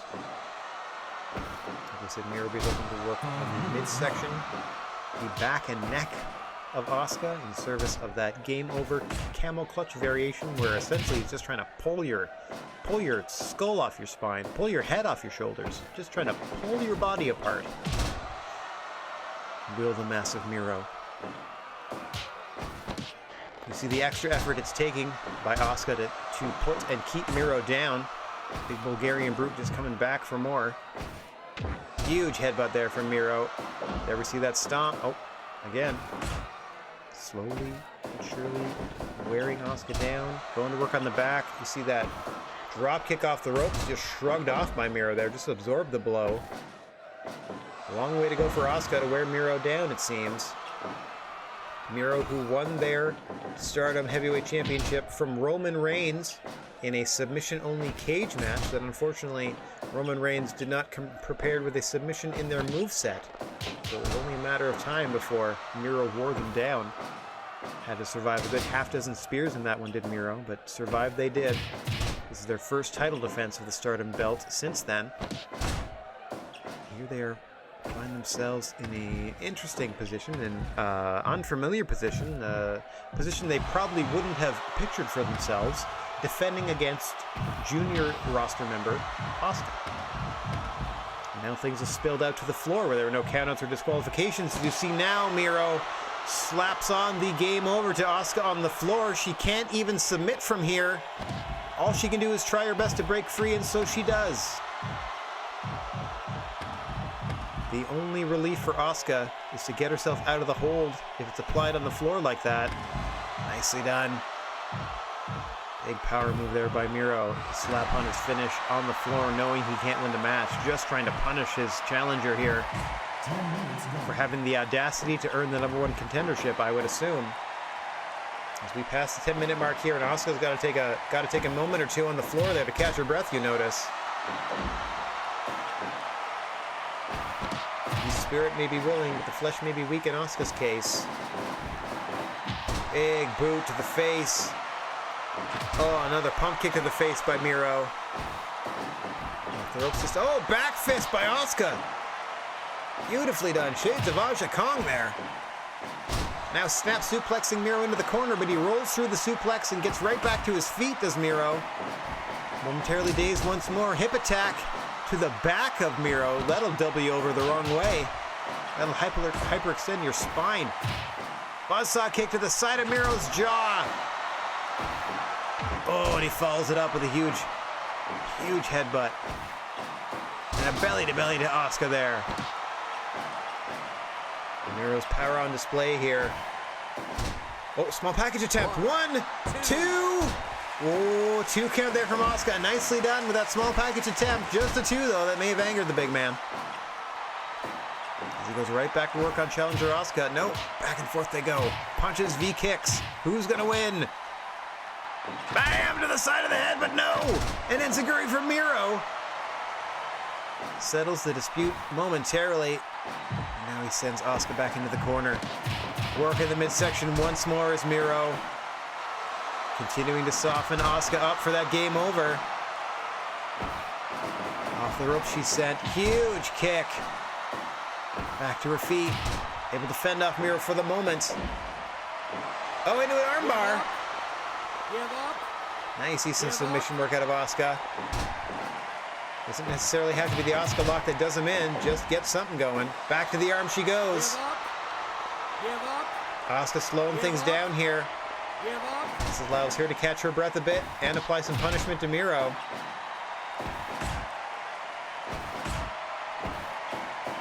Oh, nice belly to belly there from Miro. After both competitors jockeying for position. Oh, driving Miro down to the canvas with those punches in the headlock position. And then another belly to belly sends Asuka to the center of the ring. She's up, but she's dazed. Oh, buzzsaw kick. Bam! To the side of the jaw. Miro into the cover. 1, 2, 3. Asuka knocked him out. We have a new Stardom champion. Miro was not ready for Asuka. Holy moly. Holy moly, she did it. We got a new Stardom champ. Whoa, the blade kick, they want to call it. The buzzsaw kick to the side of the head. Knocking Miro out. And we've got a new champion. Overall card rating, 95%. So not only are we putting on shows that sell out 65,000 seat arenas, we are blowing the roof off the place. Like, with the possible exception, like if Bray and Allen versus Roosh and Zeus had maybe like 5 more minutes, it could have pulled itself into the 90s. But beyond that, 95%. I'm just gonna end the event right there. Huge win for Asuka. Our only new champion crowned today. We got some new #1 contenders, but the Stardom Championship belongs to Asuka. That's awesome. Woo! New champ. All right. 72,000 people. Okay, they paid $100 a head. We made $7.1874 million on the gate. It's like if we have WrestleMania every month. That's crazy, the type of money we're making here. Okay. Oh, Larry, Rhino, and Havoc took the Impact 6-person championships. That's nice. Oh, and we made $7.5 million. Dragon Gate's interested in working with us. All Japan is interested in working with us. Of course you are. Why wouldn't you be? Any more news? Well, we only have 3 more shows to book. Oh, they found B. Priestley, I think? Oh, Penta wants money. There's usually a lineup. And it's usually people that don't get featured on the show. Okay, Penta wants a raise. Anybody else? Josh Alexander, coming off that impressive match against Woods, wants a raise. Keno from Noah wants to come in. Oh man. Okay, you can fight Drew McIntyre. This is great. I don't even have to go looking for people. I gotta write this down then. Keno doesn't start with an N, you dink. Keno, there we go. Keno in from Noah. Yes, please, come on by. There we go. We got our opponent for Drew just like that. See how they do against Keno. I mean, they have that one impressive win on a really good match, so that's a good start. Let's see how they do. Okay, training center. Let us do our training center repair. I always try to do this before I leave. Oh, I also had to send in a new scout since they found somebody. Okay.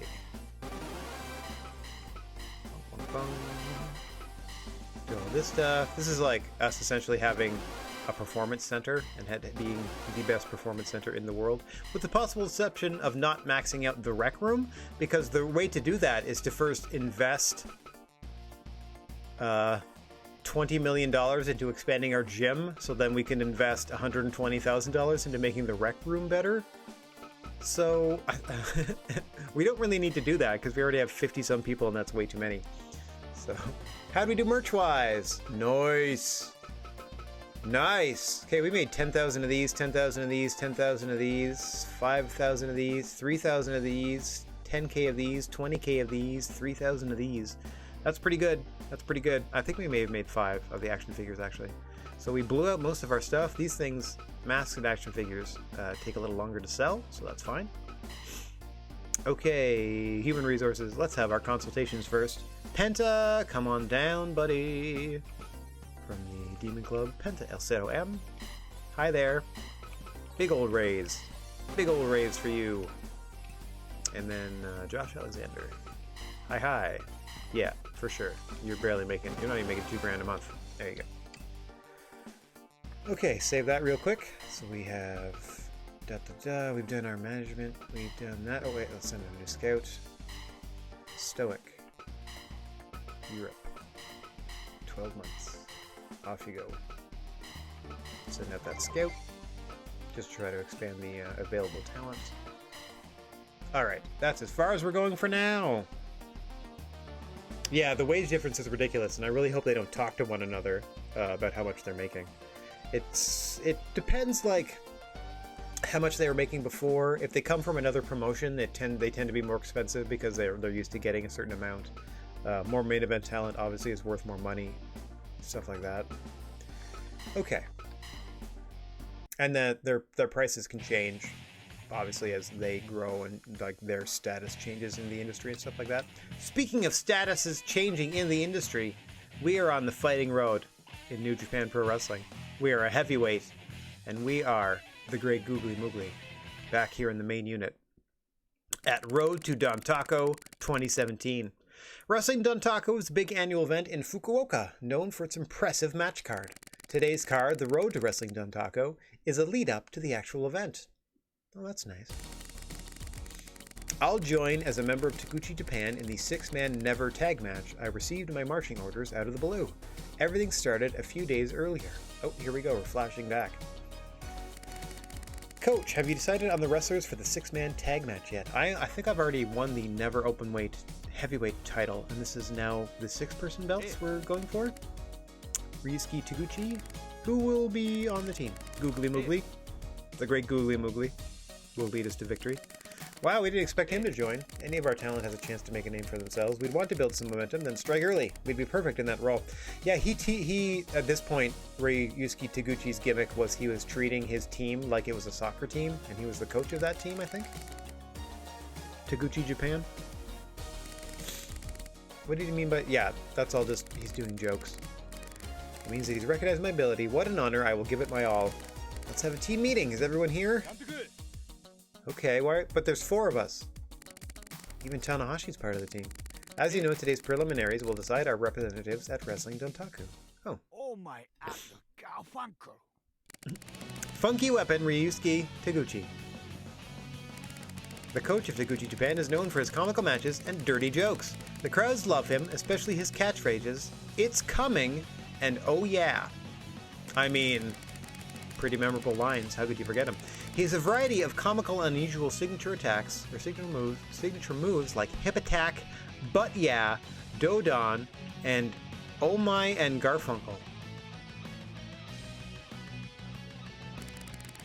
Taguchi Japan can't afford to lose this match. We need to choose our reps carefully. I'll defend our goal to the bitter end. Yeah, see, he's again treating it like a soccer team. Yes, we'll steal that ball midfield and run it all the way to the goal with some killer passes. Your enthusiasm is noted. You're all very aware that you're fans of soccer, thank you. But today we should carefully consider Moogly, or should I say, Googly Moogly. Yes, sir. Coach? What is it, Moogly? I mean, Googly Moogly. What should I do? You're going to be our point man. We're expecting a lot out of you, so go for the goal, okay?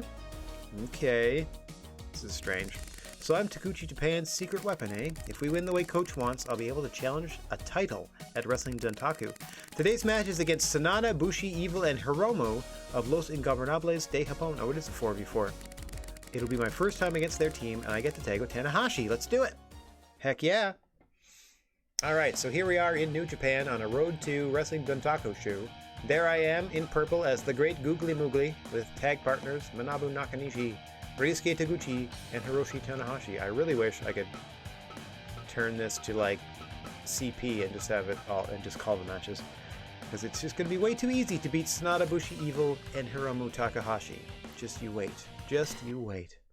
All of LIJ, with the exception of Tetsuya Naito, as it existed in this game, is currently being represented in this match. You poor thing. You poor thing. You have to come in here and face me. I'm just going to shove you out of the ring. I'm just going to shove you out of the ring. How do you feel about that?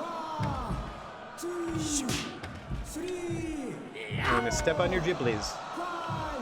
Throw you from the ring and step on your giblies. Come on, guys. Get him. Get him.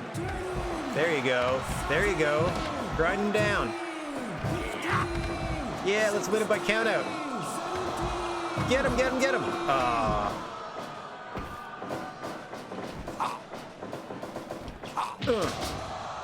Come on, guys.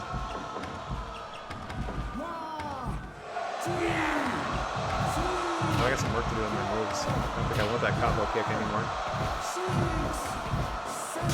Get out of here, Bushi. Get out of here, Hiromu. Alright, I'll let them have their fun.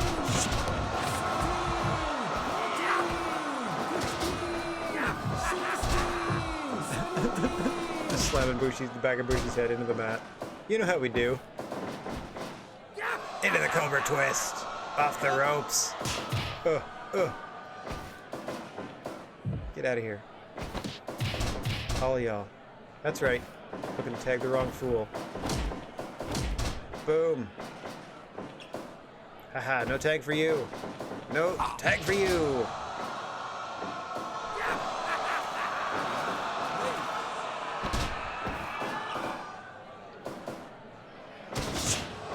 Oop. Strike battle. Yep, Googly about to squash everybody on this team.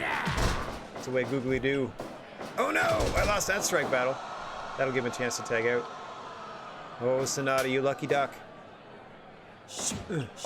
Uh-oh. Uh-oh.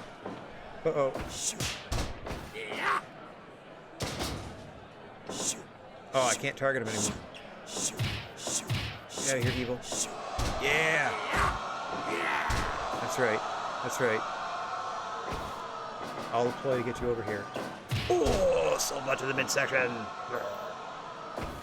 Big Enziguri. Big Enziguri. 5 minutes in. Get him, get him, get him. Stay on him, stay on him. Yeah, big gorilla press. Into this submission. Like a reverse STF. I call it the deadly cuddle. The spooninator. Oh, Hiromu with the super kick. Ah, no, no.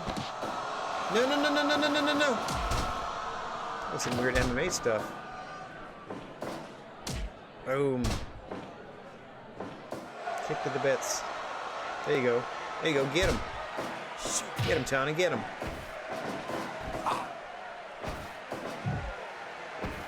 safe ropes. Blast him.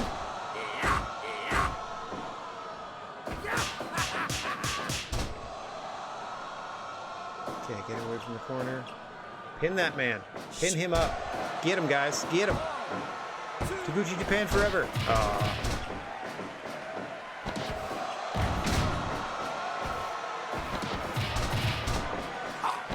Boom. Spikes him into the mat. Boom. Spikes him into the mat. Googly salt. Oh, missed. Get up, get up, get up, get up before he runs away. Oh, too late. Oh, I'm so tired. Oh, I'm so tired. Boom. Get out of here. Oh, missed. Oh, dang. Double down. Double down to the center of the ring. Get up. Get up, you magnificent bastard.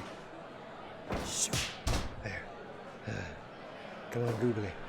This is what we trained for. Nice try. Way too close to the ropes. All you're going to do is bring my teammates in. Thanks, guys. I'll take it from here. Oh, dang! We're going to get a sick double team move in.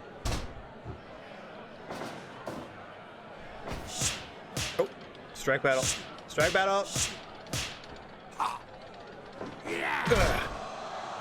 With it with a big old drop kick.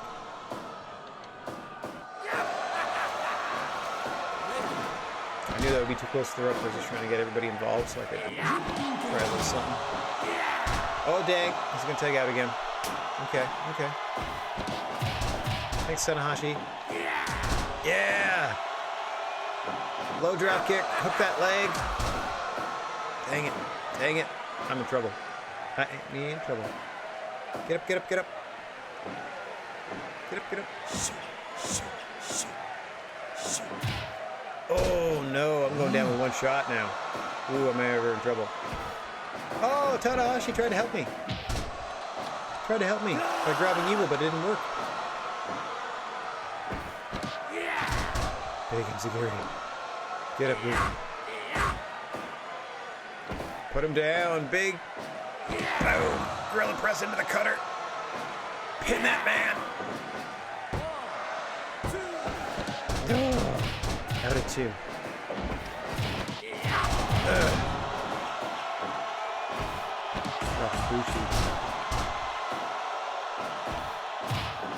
Spike him. Boom. Spike him into the mat. Pin that man. Dang it.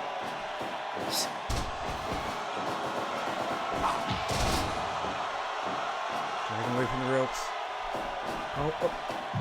Oh, dang it. I'm trying to get up the ropes to googly salt, and I just knocked myself out.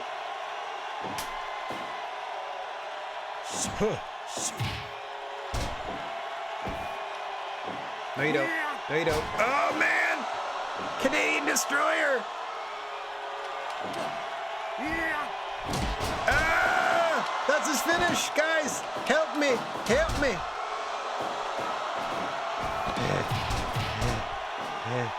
If I pull you closer. Pulls Bushi closer. Oh!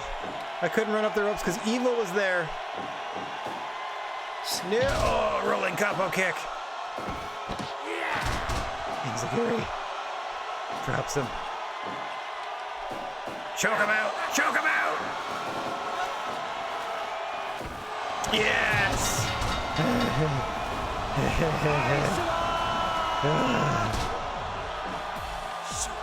Did it. Holy moly. The fish stretch sleeper is what they want to call it. I guess it's the fisherman's stretch sleeper. Whatever. I survived.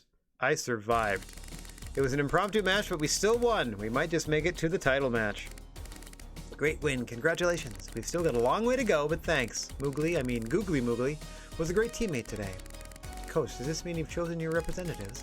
It's a match we can't afford to lose, and I'm sure these are the right fighters to win it for us. First is the tactician, Tanahashi, then myself. Last, we got Googly Moogly to shake things up. What about Nakanishi? Thank you so much. We're all in your corner. Then let's do our usual thing. Gather around. The usual.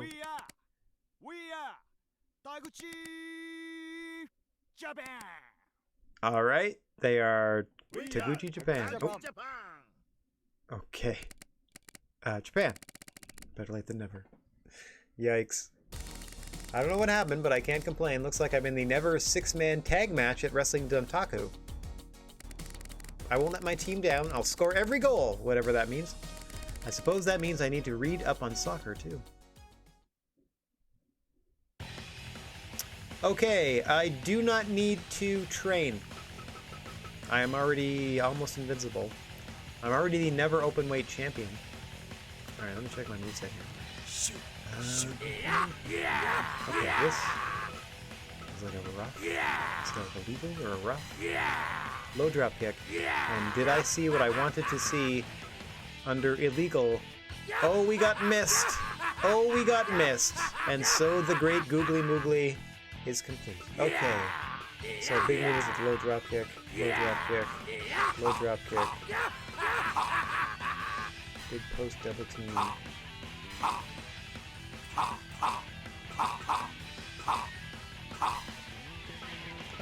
No, it's the same thing. Yeah, same thing. This one I like. This is the only variation. Okay. 2. Oh, that's good. Okay. Oh, that's good. Everything else is all built properly. Leave training. I'm not investing anymore because we're already super powerful, as you can tell by the fact that we just took on 4 guys essentially in one. So now we'll see what we can do about this 6-person belt.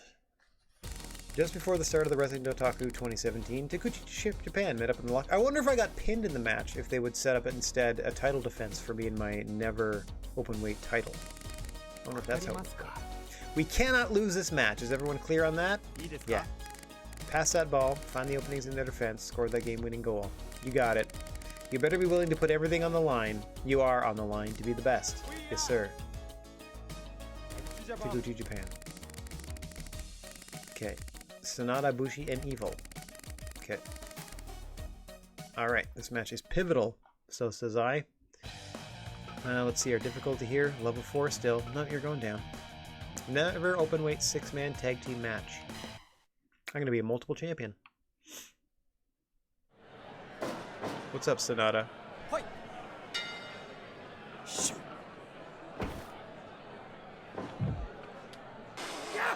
Yeah, green mist. Green mist. I have unlimited green mist. That's amazing. Okay. I just want to hit you with mist. I just want to hit you with mist this whole time.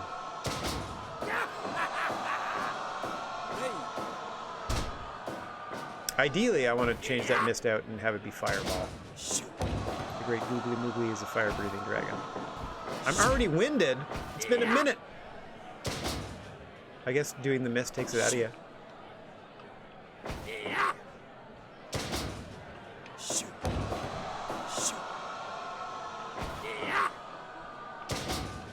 I wonder how long it stays on them. Oh, dang it. Jerk. Take that for your efforts.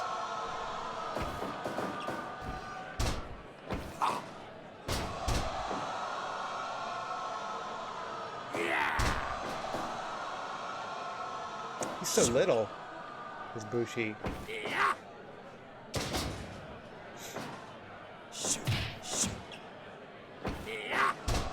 Again, I can just shove you out of the ring. It's one of my moves. Shove! Go get him, Taguchi Japan. Or not.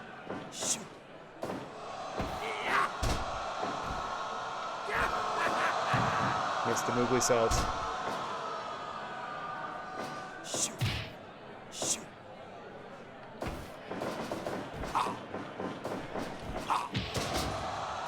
Jerk. How dare you.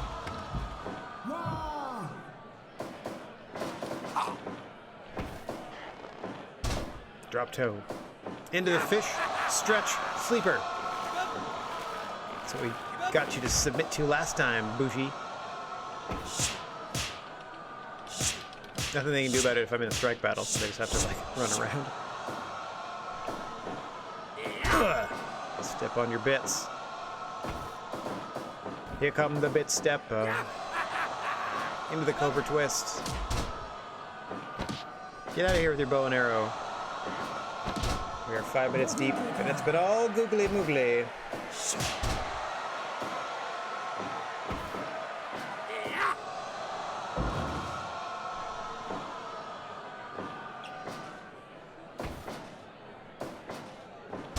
Oh.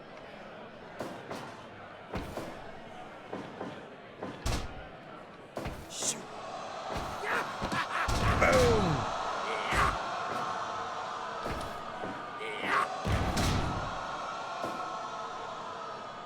That's right. It's all googly moogly.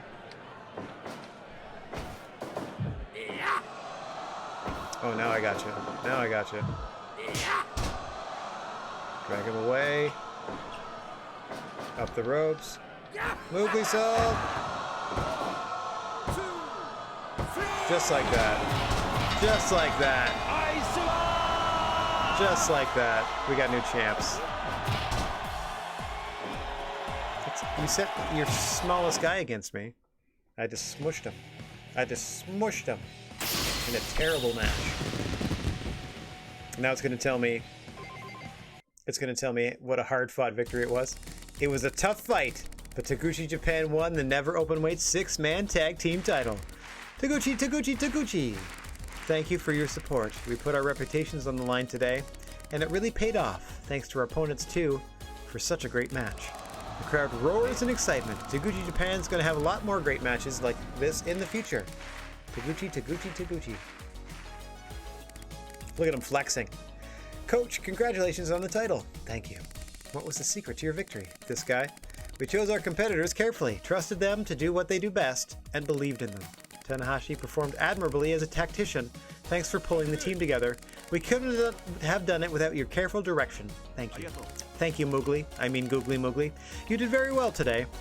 Thank you so much, Coach. Yeah, Moogly, your ring work was totally on point. Thanks. I'm glad I was useful. I'm sure we can do even better in the future. This rivalry with the Los Ingobernables is only the beginning. We'll get them. We are Taguchi Japan. We look forward to hearing a lot more good news from you. Between Taguchi's decision-making, Tanahashi's precise instruction, and my decisive action, well, we may just be the ultimate team. This was a great learning experience. Who knew team matches could be so complex? It seemed pretty simple. I just beat on my opponents until they're done. Time to go back to the dorms and watch some soccer. Apparently that's the thing we do. Alright, I don't need to train any of this. I'm clearly unstoppable already. It's too bad that they don't, like, this is on hardest difficulty level on the fighting road mode. It's too bad that they don't use the upper difficulties. Like, it goes 1 to 10 and they don't go any higher than like 5. I was expecting, like, 7, 8, 9, 10. Somewhere in there.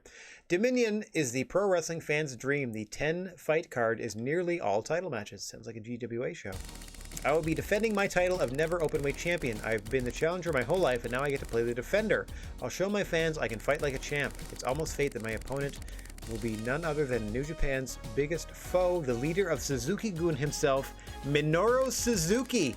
He tarnishes the New Japan, they spelled New Japan Pro Wrestling wrong there, name with his disregard for rules and honor. That's amazing that they put the acronym incorrect in a sentence. He tarnishes the New Japan Wrestling Pro name with his disregard for rules and honor. That's hilarious. I've got the best motivation for this match I could ever hope for. I'll be defending the reputation of NJPW. Naturally, Suzuki brought all of his cronies with him to the arena, and there's a weird energy in the air. I should be careful. Hey, I'll go with you just in case. Thanks, Makabe. To be honest, I was a bit anxious. I figured as much. Tanahashi has a title match right after yours, so he couldn't make it. But I figured I'd come cheer you on. I can't thank you enough. Sure. Just remember you owe me now, huh? Hell yeah. Alright, so are you actually going to be a second? You focus on Suzuki, I'll handle the rest of them. Thanks, Makabe. Thanks, Makabe. You think you can beat Suzuki? Think again! Oh, Taichi. Darina. The Grifter, Taichi Ishikari. The leading anti-hero of Suzuki-gun, this seasoned veteran takes pride in being the most hated wrestler in the sport, despite his impressive fighting experience. Loyal to a fault, Taichi is Suzuki's right-hand man both in and out of the ring. Would you step aside? My opponent's over there. You think you can tell me what to do? It's alright, Taichi. Stand down. Yes, sir. So this is the one who calls himself a champion, eh? You'd think New Japan Pro Wrestling would be ashamed to have such a pathetic kid representing them. Who are you calling pathetic? You heard me. You're out of your league, kid. Why don't you just lay that belt down now and leave? Not a chance. You're about to find out the hard way that this kid's got some serious fight in him. Roar, says the crowd. Pretty big talk coming from someone so scrawny, but I'll bite. What do you say we change the rules a bit? Lumberjack style, maybe. What does that mean? Means I can't leave the ring. Moogly moogly. Bring it on. Crowd roars in excitement. Crowd is chomping at the bit to see how the lumberjack match plays out. Suzuki-gun, your reign of terror ends here. Lumberjack match, huh? Yeah, that just means if you leave the ring, you automatically roll right back into the ring. Okay. Observe. Once I hit him out of the ring.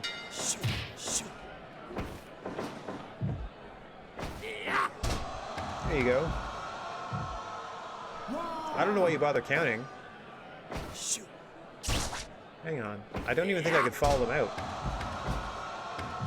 Yeah, see, I go outside and it automatically puts me right back in the ring. Yeah, that's what Lumberjack means. In Fire Pro. Me versus Minoru.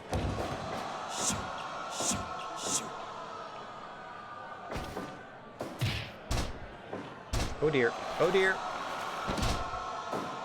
Well, my submission defense is pretty good. Oh, I missed him. I mean, I misting him. I missed him. I misting him.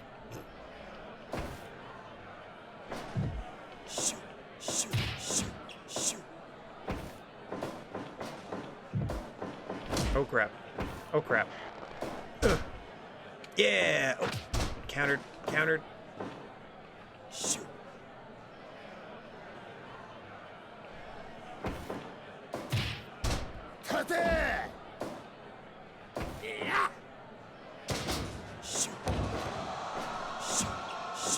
Come on now. Let's do it. Oh! Come on, Minoru. You little jerk. Gotta fight it back into that corner. If I can pin him down there and just get some kicks going.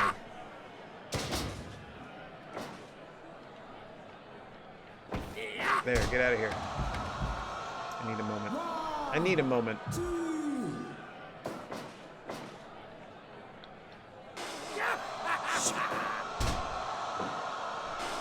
Oh, he ducked! He ducked it! That's awesome. Yeah, finally missed to the face. That's all I wanted. Missed to the face. Get up the ropes. Oh, he missed. Oh, into the leg bar. No, my precious legs.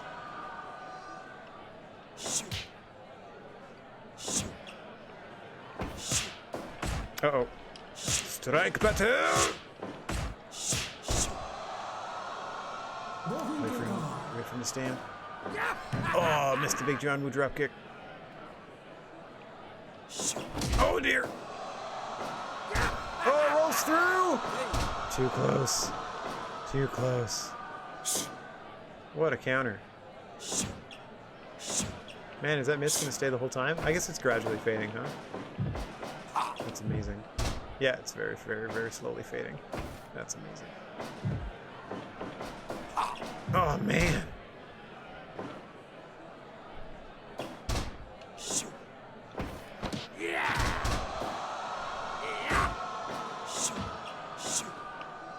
Come on. Shemo. You can do it.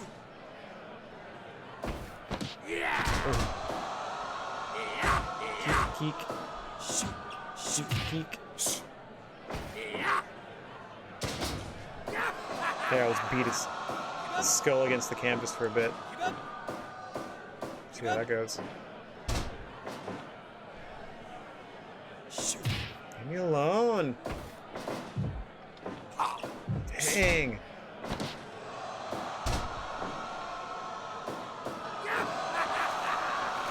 That's right, I'm gonna choke out Minoru Suzuki.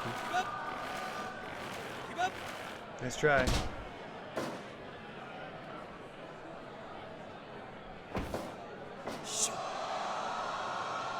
Ugh. Big gorilla press slam.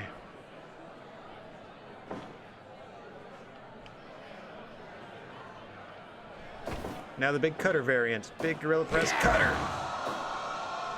Roll him over. Yeah. 1, 2. Dome. Finally.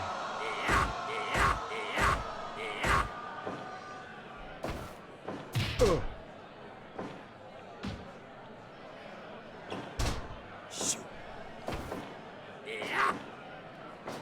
Boom. Got him set up. Moogly salt. Got him, got him, got him. That'll do it. That'll do it. That'll do it. Ugh.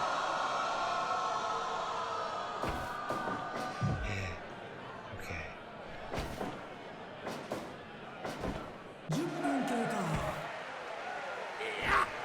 Big suplex off the top. Now he's waiting for him to stand. Get up. Ugh. John Woo across the ring. Up to the top. Moogly salt missed.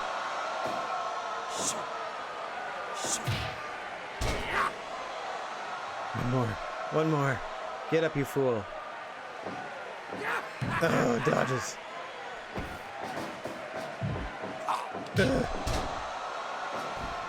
Move these all to the back. Roll him over and pin that man. 1, 2, no.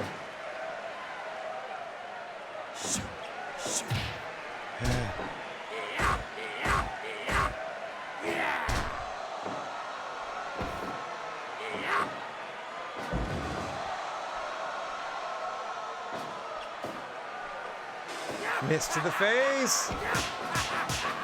Shoves him back into the corner. Ugh.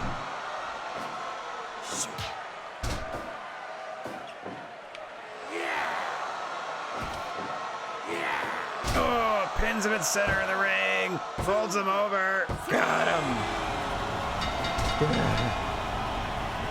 Jeepers creepers. How'd we do there? Ooh, 71. Not too shabby. Title defense for Googly Moogly. So many training points I don't need. The moment of the match is over. Suzuki Gun rushes the ring for another brawl, but the main unit's having none of it. Roar. Moogly Moogly. As Suzuki Gun resentfully exits the ring, you howl into the microphone. I don't know why I have to howl. Hey Suzuki, how do you like that, huh? That's how a real New Japan Pro Wrestling wrestler fights. The crowd roars once more. Suzuki Gun momentarily seems to consider jumping back into the ring, but decides to head back to the locker rooms instead. We are the core of New Japan Pro Wrestling, and nobody can stop us. Moogly Moogly. No one can stop the great Googly Moogly. Excellent question. Defending my first title by defeating Suzuki Gun was no fluke. I'm a lot stronger now. This victory is a defining moment for my role as a central figure in New Japan Pro Wrestling. Heck yeah. The 2018 Dome event is barely 6 months away, and my dream of becoming a headliner in Wrestle Kingdom is in reach. Can I drop the Never title, though? And then go into... Dominion's main event featured IWGP Heavyweight Champion Kazuchika Okada versus the challenger Kenny Omega. They did a lot of things to each other. All this stuff. Picture, picture, picture, picture, picture. Okada successfully defended his title for the entire 60-minute match in what will be remembered as one of the sport's most legendary bouts. That means that it was a time-limit draw, so it counts as a successful defense. Ooh. I get to saw Adam Page at ringside there, too. Combatants keep the audience mesmerized for an hour straight with a heroic display of stamina, determination, and spirit. Oh yeah, there's Cody, there are the Young Bucks. If I want to make it all the way to the top, I'll have to become as good as them one day. Cool, I like that I hung around and watched the main event. I'm still not changing anything because I'm already an unstoppable monster. Okay, I would really like to, quite honestly, I'd really like to drop the Never Openweight singles belt and then just, you know, earn a win in, like, the G1 maybe? Here we go. That's what I'm talking about. Summer's here, and with it the biggest draw of the year, the G1 Climax Tournament. There's Shinya Hashimoto. This 20-man league serves to answer the burning question, who is the strongest member of New Japan? Victory means just as much as the title belt. What's up, Yuji Nagata? There's Hiroshi Tenzan. There's Tanahashi. There's Hiroki Goto. All the biggest names in there's Togi Makabe. All the biggest names in pro wrestling will be in the spotlight. Being selected to participate is its own badge of honor. Yep, Koji's won it. Okada's won it. Naito's won it. Okada's won it twice. Tanahashi's won it a couple times. I get to be part of it. I've been doing better than I ever expected since my return to Japan. My dream is finally coming true. Oh, that's right. Omega won it. The first foreigner to ever win it. The G1 Climax. Okay, the A bracket will be Tanahashi, Makabe, Ibushi, Goto, Yoshihashi, Fale, Iizuka, Ishii, Naito, and me. I'm in the A block. B bracket will be Kojima, Tonga, Elgin, Okada, Yano, Kenny, Tama Tonga, and Tangaloa together, Suzuki, Sonata, and Evil. The lineup alone is enough to get my blood pumping. Tanahashi and Naito could end up as my opponents in A bracket. If I win, I'll make New Japan history. Imagine taking my first G1 tournament. I'd become a living legend overnight. That's true, I would. Oh my, so we're just straight into it, huh? Alright. Alright. Googly Moogly Yoshihashi, bring it on down. You poor sap. Ooh, calm level 5 this time at least. That's something. The G1. I should have lost my title to Suzuki. No, I probably maybe wouldn't have made it in the G1 if I lost, though. I don't know. I do not know. All I know is I am out for murders. I'm assuming that's a 30-minute time limit. Can I do rules? No, I can't. I'm assuming it's a 30-minute time limit, like most G1 matches. That'd be hilarious if it wasn't.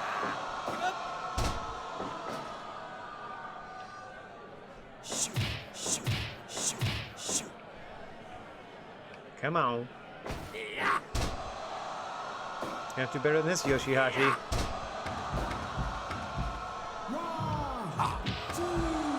You want to stop the great Googly Moogly.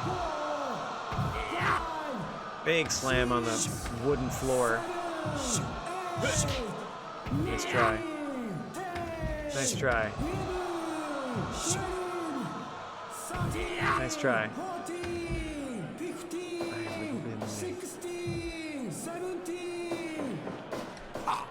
Oh, duck. Back out you go.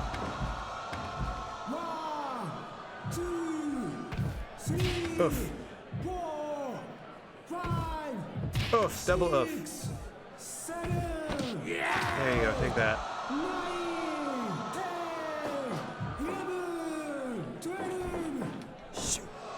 Oh, that would have been a moonsault press had he not moved, or had I timed it better.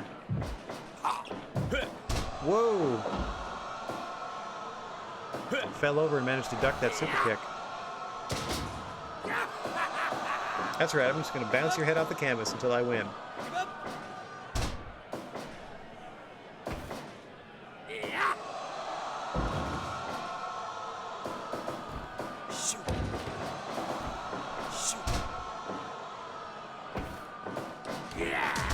Yeah, drop kick low. Get up.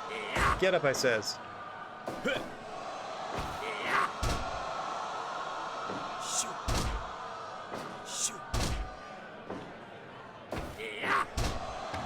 So I can get you out of the ring.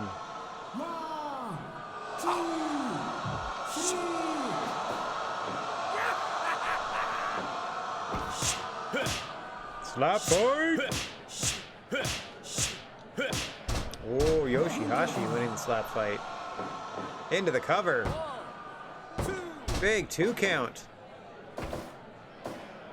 Nice try. Ugh. Big cutter for me. Big 2 count. Alright, there we exchanged a couple of 2 counts. Now it's over for you, Yoshihashi. Oh no, he fights his way free! Oh, he drops a big elbow! Yoshihashi!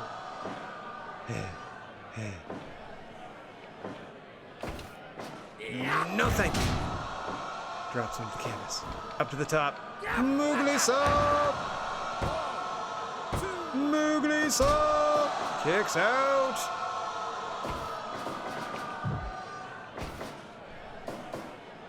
Sets him up on the top again. Cutter! Oh, cutter off the top. Vicious work. Now he sets up. Drop kick across the ring. Up the ropes. Moogly Sop! Missed! Man, what a combo that would be. What a combo that would be. That's how he won his last match. Folds him over. No! Yoshihashi out. Another big cutter. Can't get back to his feet in time though.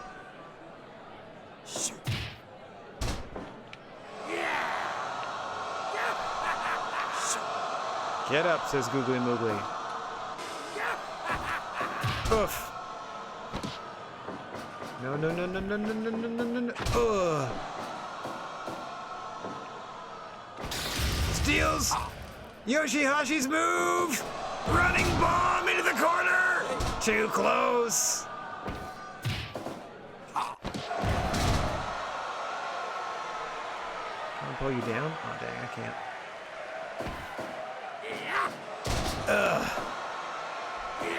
Folds him over with that suplex.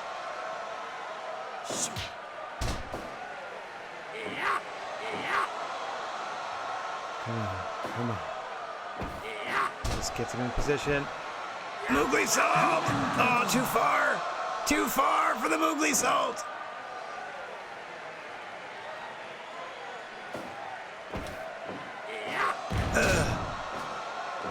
Drops him once more.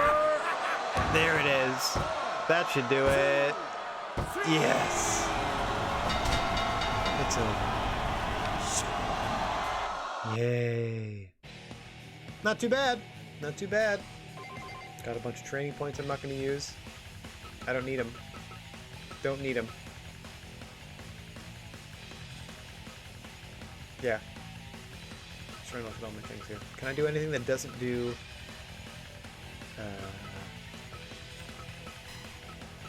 recovery and breathing? Yeah, I can do a bunch of that. But if I do this, recovery and breathing, I'm going to be unstoppable. Like I already am. What's that? Breathing while bleeding? Alright, let me do that since it's already close. Or wait, that was the wrong one. Spirit while bleeding.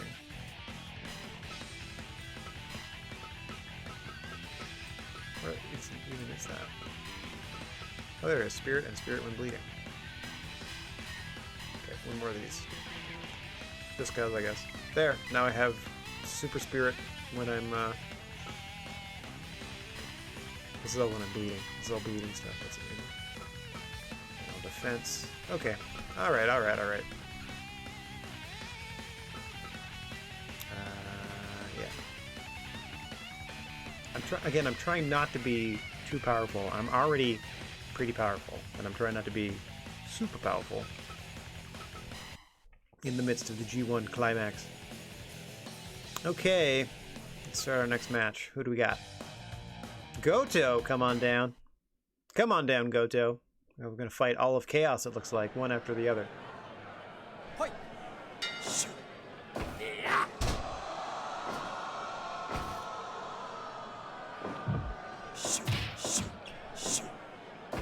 Get out of my ring. 1, 2, 3. It's going to shove you all over the place here. 5, 6, 7, 8, 9, Get up. 10, Dang. 11, 12, 13, 14, Boom, big old slam. 15, 16. Oop, wrong way, wrong way. Oh, vicious headbutt from Goto there. I'm gonna have to make him pay for that by bouncing his head off the canvas for a while.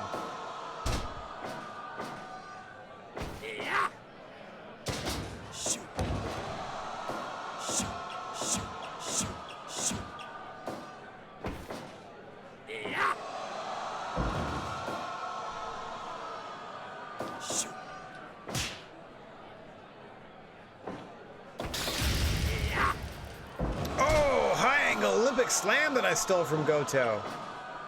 I steal one of their moves every time. I do this every match now. It's fun. Moogly Salt, 3 minutes in! Oh, almost puts him down. Keep the pressure on Moogly. Keep the pressure on Moogly. To the top. Another Moogly Salt. Roll him over. Get him, get him, get him. Oh.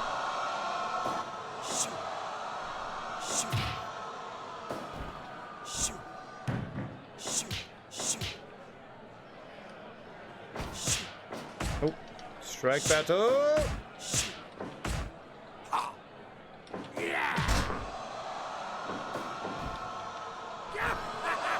Oh, just missed. Like, by a fraction of an inch missed that Moogly Salt. Alright, we're gonna set him up for the big one though. Cut her off the top. Get him in the corner. Boom. Dang, just not enough time to get that all the way across the ring.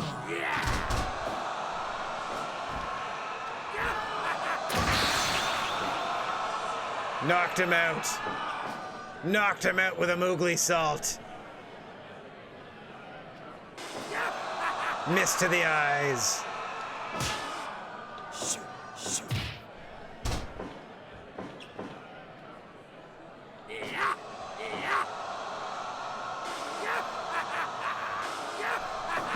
Man, that really takes it out of me, like breathing wise.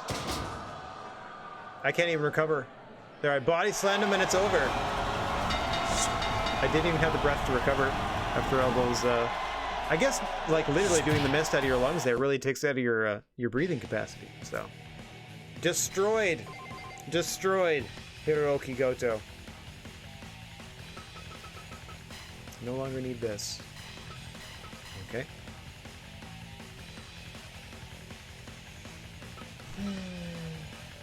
Alright, we have 9 matches in the G1 Climax. We are done 2 of them. I'm going to do one more match, and then we're going to call that a little early today. Just because we have... I mean, I don't want to jinx it or be the guy who cried wolf, or in this case, the streamer who cried EDF. Like, we have a second stream to possibly consider. I got stuff to be doing, so... by which I mean I have some other, like, you know, non-streamy work to be done in the house. Okay. So for our third and final G1 Climax match, what a nice way to end us off here. We're going to fight Hiroshi Tanahashi. And then next week, we're going to come back with the rest of the G1 and beyond.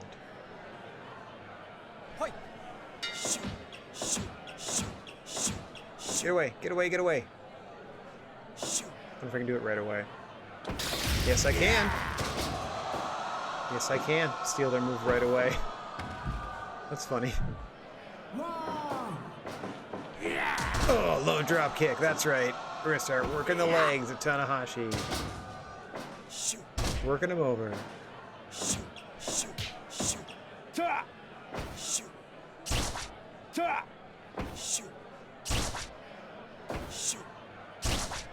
Work those eyes. Work those eyes.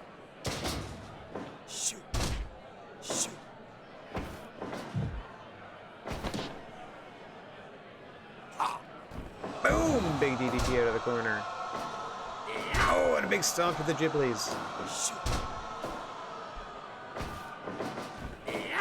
Oh, drop kick off the ropes.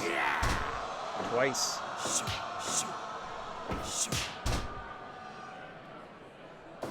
Heck yeah.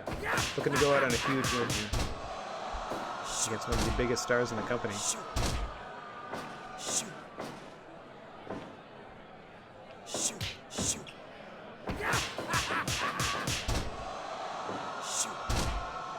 It's been all me, Tanahashi. What's your move? It's been all me.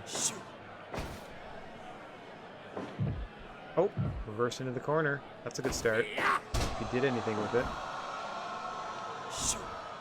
Chop up. Oh, I could have moonsaulted you right there. That would have been it. That would have been it, Tanahashi. Oh!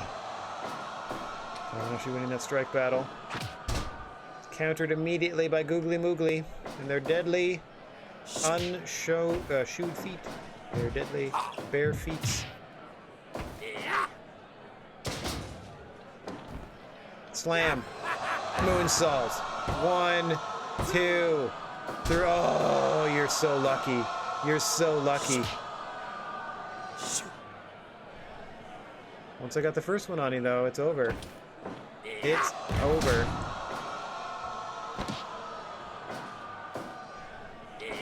Get up there. Get up the... I wouldn't get up the ropes. There we go. That's all I needed. Get up the ropes! Get up the ropes! Too late. Oh! This is huge.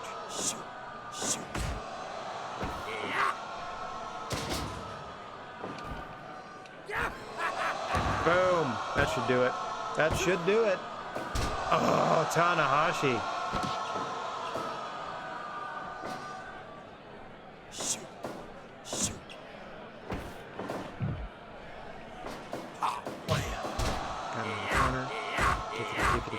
Kickity, kickity, kickity, kickity, kickity. He's already near dead. He's already almost dead. Here. Now you're in for it. Now you're in for it. Trapped in the corner at the mercy of these kicks. Oh, I couldn't even miss you. Couldn't even miss them. Oh, big shot, up top. Moonsault for the critical. Oh, I didn't crit him. Roll him over, though. That'll do it. Oh, out at 2 is Tanahashi. Just slap down to the canvas. Just slap down. Stay down. Your time is over. Now is the time of the Moogly. Stay down, I tells you. Last warning. Stay down. Next time I put you down, you're staying down. Okay, you asked for this. Staying down. Critical. Knocked him out. Googly moogly. What a monster. What a monster.